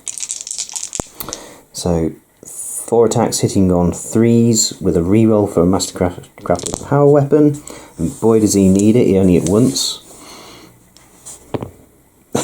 Doesn't convert. This will kill an orc on a 4. He does finally kill an orc. In base-to-base contact we've got the Knob who gets 3 attacks on his base profile plus an extra attack for having a pistol and a combat weapon. 2 regular orcs who get 2 attacks each at their base profile. They do not have pistols and combat weapons, just combat weapons. The Knob has got a chopper, everybody else has just got close combat weapons. And then we've got 4 who will get 1 attack each because they're not in base-to-base contact. Starting with the Knob, he will hit on 4s and wound on 4s, that's 2 hits. No wounds. The boys will hit on 4s, that is 4. Wound on 5s. No wounds. The Chaos Lord wins that combat. So the orcs will now have to take a leadership test, which is 7, which they pass. So that's effectively a draw, and again the orcs will now get a chance to move models up to 6 inches to get into base contact. So they've got a few more in, but not many more. And that will be the end of the Orcs turn 4, so moving into Chaos Space Marines turn 4. Very quick movement phase, the Terminator has come around the corner, ready to go wading into the Orcs to support the Chaos Lord. The Predator has pivoted on the spot to face the oncoming War Boss and the Knobs. Righty-ho, the Predator is going to fire everything in at the War Boss and his unit of Knobs. We'll start with the pintle mounted combi bolter, which is rapid fire, but it's twin linked, so we can fire 1 shot at this range because it's more than 12 inches away, but we can at least re-roll it, which is good because that's a miss. That's a hit. Strength 4, toughness 4, that's a wound. Spot the mistake, didn't bring any orc dice for the save rolls. That's not a save, so there's 1 injured Knob, that will finish off the injured Knob. Now we'll fire in the 2 las cannons because in theory this will be quicker if they both hit and wound because the strength is more than double the toughness. So instant kill if we hit and wound. Both hit, good start. killing on 2s. Yeah, that's a dead Nob and a dead War Boss. So maybe some misplaced confidence there from the War Boss, thinking he could take on a tank with just 2 Nobs to help him. Okay, maybe he was buoyed up by the power of the Wa after seeing off a unit of 10 Chaos Space Marines. Right. Ongoing combat with the Chaos Space Marines and the Storm Boys. We'll start with the Chaos Space Marines because they will hit first on initiative 4. There are 6 in base-to-base contacts, one of which is not the champion. So 2 others will get a single attack each. So it's just 8 attacks, hitting on 4s, winning on 4s. That's a good start. There's only 2 misses. That's only 2 wounds. 6 up armor saves. Make 1 fail 1, so that's just 1 dead Ork. The Nob will get 3 attacks for his base profile, plus 1 for having a combat weapon and a pistol at initiative 3, so we'll do these first. 4s, that's only 1 hit, and winning on a 3. That is a wound, and it's chopper save, so 4 plus, that saves. And then the other boy, hitting on 4s, 2 hits, winning on 5s, no wounds. So that is a win for the Chaos Space Marines. The Orks are now outnumbered 4 to 1, and they're at less than half strength, so they need a 2 on their leadership test, which they don't get, and then they need a 2 on their mob rule. That's a fail, so they will flee. Now, because they have got jump packs, they will fall back. Flee is old world. They fall back 3d6 inches, not 2d6 inches. 18 inches, that will get them off the table, and the Chaos Space Marines will choose to consolidate. And the Chaos Space Marines have formed up, and I forgot to move the Terminator in. So now we're moving to this ongoing combat with the Chaos Lord and the Shooter Boys. Let's see if the Chaos Lord has finally got his eye in. 4 attacks, hitting on 3s, with a reroll. No, just 2 attacks, killing on 4s. Kills 1 more Ork. The Nob fights next. 3 attacks in base profile, plus 1 for combat weapon and pistol. Hitting on 4s. That's 2 hits. Winning on 4s. Both wound. Ooh. Chopper saves of 4 plus. He needs to make one of these to survive. He fails them both. The Chaos Lord is cut down. Now he has bionics, so at the start of the next turn, we have to roll a dice, and on a 6 plus, he will get back up with 1 wound remaining. But in the meantime, all of the other boys who were in base-to-base combat with him will now get to fight with all of their attacks into the Terminator, because their viable target has been killed off. So a little bit of rules interpretation going on here. As written, this Ork, and this Ork can all fight with their full number of attacks into... they would have attacked the Chaos Lord, but they can't because he's dead. So they can now redirect their attacks into the Terminator. But it does say that any model whose opponent is killed before they can make an attack can then attack as another opponent as if they were in base-to-base. And that doesn't feel right for this Ork, this one, and these 3 towards the back, because they weren't in base-to-base. So I think the spirit of it is, at best, they can attack with 1 attack each, because that's as many attacks as they would have had going into the Chaos Lord. That's what feels right, rather than simply saying, well, the rules strictly say that they can fight as if they were in base-to-base. That doesn't feel right to me. So I think they can simply redirect their attacks, the number of attacks they would have had, into another target. And even then, they are quite significantly further than 2 inches away, but they would have had an attack into the Chaos Lord. So that's what I'm doing. Let me know if you would interpret it differently, but that's what I'm doing. So on that basis, there are 2 Orks that are definitely in base-to-base contact with the Terminator. There's another Ork who was in base-to-base contact with the Chaos Lord, but now isn't.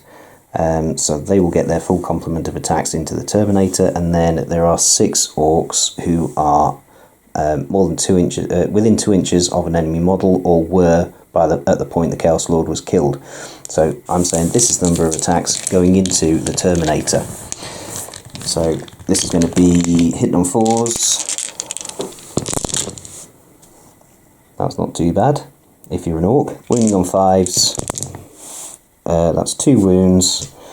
These are not choppers, so the Chaos Terminator will get his full 2-up armor save, and he passes them both. Chaos Terminator gets 2 attacks, hit on 4s. 1 hit will kill on a 2.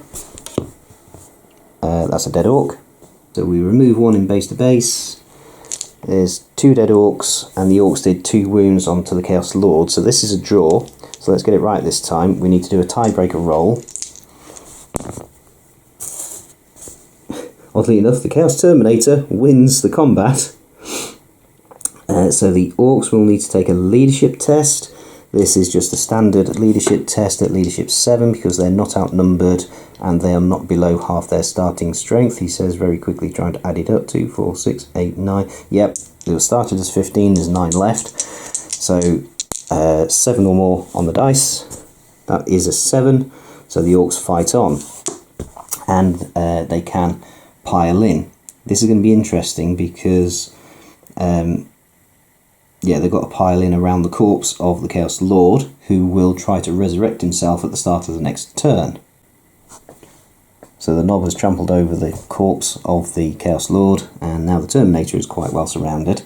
And he does say at the start of the next turn. In this version of 40k, there's no such thing as a battle round. So that is the end of the turn, the Chaos Space Marine's turn. So into the Orks' turn, the Chaos Space Marine, Chaos Lord, will now get a chance to resurrect himself on a 6. That's the opposite of a 6, that's a 1, so the Chaos Lord is gone. So things should start moving pretty quickly now. The commandos are still staying put to hold that table quarter, and then the only other Orks on the table are these that are in combat with this Chaos Terminator. And they are actually in this table quarter, measurement-wise, so this building here kind of marks the edge of the table quarter. So straight into ongoing combats. The Knob will fight first with 4 attacks hitting on 4s. That is 2 hits, wounding on 4s, 1 wound. This is a chopper save, so 4+, Terminator lives. Then the other boys, we've got 4 in base to base with 2 attacks each and 2 within 2 inches. So these will hit on 4s. All the hits are 6s. Shame 6s don't do anything special. Winning on 5s. 2. These are full Terminator plate 2-up saves. And the Terminator gets cut down. So now the Orks can choose to consolidate or advance. Because their enemy has been destroyed, the advance must be towards the next nearest enemy unit. So that would be these Chaos Space Marines. So they will advance 2d6 inches towards the Chaos Space Marines. That is 6 inches, and that's probably enough to get them into base-to-base contact, and that's called a sweeping advance. Let's quickly measure up. So the Orks do make contact, and they've currently got 3 in base-to-base contact. Now, even though the Chaos Space Marines have not fought yet this turn, this combat does not get resolved until next turn, i.e. the Chaos Space Marines' turn, and the Orks will count as charging, i.e. they will get an extra attack for charging. So, with that said, it is now the Chaos Space Marines' turn. Because the Orks are considered to have launched an assault, they get the power of the Wa. There's currently 9 models in the unit, so they need 9 or less on 2d6, that's an 8, so they will double their initiative, which means the boys will fight at the same time as the Chaos Space Marines, because Chaos Space Marines initiative 4, boys initiative 2, so that doubles to 4. The Knob, he will only get 1 attack because he's not in base-to-base contact, but he will fight at initiative 6, so he will get to fight first. Right, for attacks, the Orc Nob will get to fight first at initiative 6 with 1 attack, and then everything else is at initiative 4, including the Chaos Space Marines and the boys. So there are 3 Orc boys in base-to-base contact, so they'll get their full 2 attacks each for their base profile, plus 1 extra for having charged, and then there's 2 within 2 inches of the Chaos Space Marines. For the Chaos Space Marines, the champion is in base-to-base contact, so he'll get his full 2 attacks. There's 2 others within base-to-base contact, so they'll get 1 attack each. And then there's 3 others within 2 inches of the boys. So starting with the Nob, he'll hit on a 4, which he does. He will wound on a 4, which he does not. Now let's do the Chaos Space Marines, because it is technically their turn. So we'll do them first, even though these are simultaneous. Hitting on 4s. That's only 2 hits. Crikey. Wounding on 4s. No wounds. Okay. And then the Orcs hit on 4s. That is that many. Wounding on 5s. Trying to look through the camera viewer and at the table at the same time. That's no wounds. So that's a draw. Tiebreaker. That's definitely a draw because it's a 3 and a 3. Right, going into turn 6. Not quite, because both sides have got models that aren't in base to base. So the Orcs will move their models first, and then the Chaos Space Marines will move. This wrecked battle wagon is really getting in the way. But after all of that, all of the Chaos Space Marines are now in base-to-base contact with an Orc, but not all of the Orcs are. There was 1 Orc here who wasn't able to get into base-to-base. Right, so we are now going into Orcs turn 6. This is the final Orc turn because it's only a 6-turn mission. Right, ongoing combat, so the Orcs no longer count as charging, so the power of the wire has dissipated. They're not doubling out their initiative. Chaos Space Marines, champion is in. They're all in base-to-base contact, but champion gets 2 attack, and then 8 of the Marines, Chaos Space Marines, will get 1 attack each at initiative 4. Do those first. Speed things up, rolling off camera. 3 wounds get through, so 6 up saves for the Orcs. So that's 2 dead Orcs. The Nob fort, so 1 chopper save of 4+. No, that's a dead Marine. And then from the boys, 3 wounds got through, so 3 3-up saves, because these are not choppers. Where's that other dice gone? So another Marine falls. So that's another drawn combat, so we need to do another tiebreaker. The Orcs win. This is a standard leadership test because the Chaos Space Marines are not at less than 50% starting strength, and they are not outnumbered. They are leadership 10 because of the champion. And that is a 10, so they hold, but just, and even then the champion could have re-rolled that with Mark of Chaos Undivided. So then we are moving models with who are not in base-to-base contact, starting with the Orcs. And after both sides have piled in, this is what it looks like. Every model is now in base-to-base contact with an enemy model. So that's the end of Orcs turn 6, and into Chaos Space Marines turn 6, there will just be this ongoing combat. The Predator, there's nothing for that to do, it needs to hold that table quarter, and this is all the units that are otherwise left on the table, other than the Commandos, who can't be seen, and the Predator won't be able to move into position to shoot at them. So, straight into the assault phase. As before, Chaos Space Marines will fight first on initiative 4. Everybody's in base contact, but that will be a total of 8 attacks. Then it'll be the Nob with its 4 attacks, and then 6 Orcs with 2 attacks each. 2 Orc saves of 6 up needed. No, that's 2 dead Orcs. The Nob hit twice but failed to wound. The Orcs then hit and wounded once, so 3 up armor save. That's a dead Chaos Space Marine. That combat is a Space Marines win, Chaos Space Marines win. They inflicted 2 wounds, the Orcs only inflicted 1. The Orcs are now below 50% of their starting strength, and they are outnumbered. So that takes their leadership from 7 down to 5. and there are 5 models left in the unit if they fail this leadership test. They do fail the leadership test on a 6, so mob rule, that's a 7, so they do flee, and they'll flee towards their own, sorry, not flee, they will fall back towards their own table edge, which is down here, so they'll have to go around the battle wagon. Chaos Space Marines will advance after them, so the Orks move 9, Chaos Space Marines need a 10 or more to catch them and cut them down. That's an 8. So I did that right. The Orks couldn't advance directly towards their own unit because there was a wrecked tank in the way and a line of Chaos Space Marines, so they have to take the shortest possible route, which is to go around the battle wagon wreck, and then the Chaos Space Marines advance after them their full distance, and that means moving into contact and indeed through them if necessary. And what effectively that means, it's a sweeping advance into the Orks. Now, when a unit is contacted by a sweeping advance and it is fleeing, then the unit automatically regroups. I tell a lie, they don't regroup automatically, but they do have to try to regroup immediately, and this is just a standard leadership test. So they're leadership 7. They fail. Yeah, if it fails to regroup, the unit is destroyed, so the Orks are now cut down.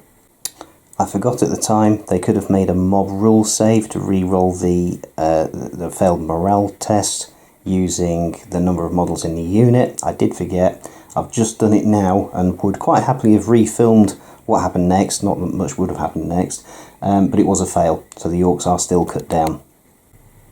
And with that, the engagement, the battle, is over. The Orks have an infantry unit with more than 50% of its strength left in this quarter of the battlefield. There are no units in this quarter of the battlefield from either army. The Chaos Terminators are in this not Chaos Terminators, the Chaos Space Marines. Chaos Terminators have been wiped out. Chaos Space Marines are in this quarter of the table with no enemy units in it, and the wrecked vehicles do not count. And the Predator is in that quarter of the battlefield. So this is a victory for the Chaos Space Marines. And yeah, final thoughts. I really enjoyed that. Yeah, from an Orks point of view, I both underestimated and overestimated what they would do. I was not anticipating Terminators to fall to pistol shots, but I suppose law of averages, sheer volume of pistol fire going into them would likely cut one down. And then the choppers are definitely the way to go if you're taking on Terminators with infantry. And definitely big mobs of Orks. Orks like to be orky, I think, so big mobs of Orks is the way to go. Conversely, I underestimated, or rather overestimated, how good the Storm Boys would be, but that was only a small mob of 5. So probably the thing to do would have been to stick to the original tactic of having the Storm Boys come into this quarter and try to hold this quarter. That way it probably would have been a draw, assuming that the Chaos Space Marines did not hunt them down. Definitely not sending a war boss single-handedly through open terrain directly towards an enemy tank again. That was not the way to do it. By the way, I do like that version of the Predator. It is the Horus Heresy model rather than the proper Chaos Space Marine model, but I do like it. I call it the Dalek Predator with the domed turret. I just really like it, the Deimos pattern. And technically, in Horus Heresy, I think you're supposed to put either the Havoc Launcher or the Pintle mount on it. But in 40k, with it being a Chaos Predator, you can put both on. So I did mount the Havoc Launcher. It's the Horus Heresy Havoc Launcher on top of the barrel, and I think that looks fine. Anyway, I digress. Yeah, I really enjoyed that. I'm really enjoying these older rules because some of it feels quite complicated, but I've definitely got the hang of things now, I think.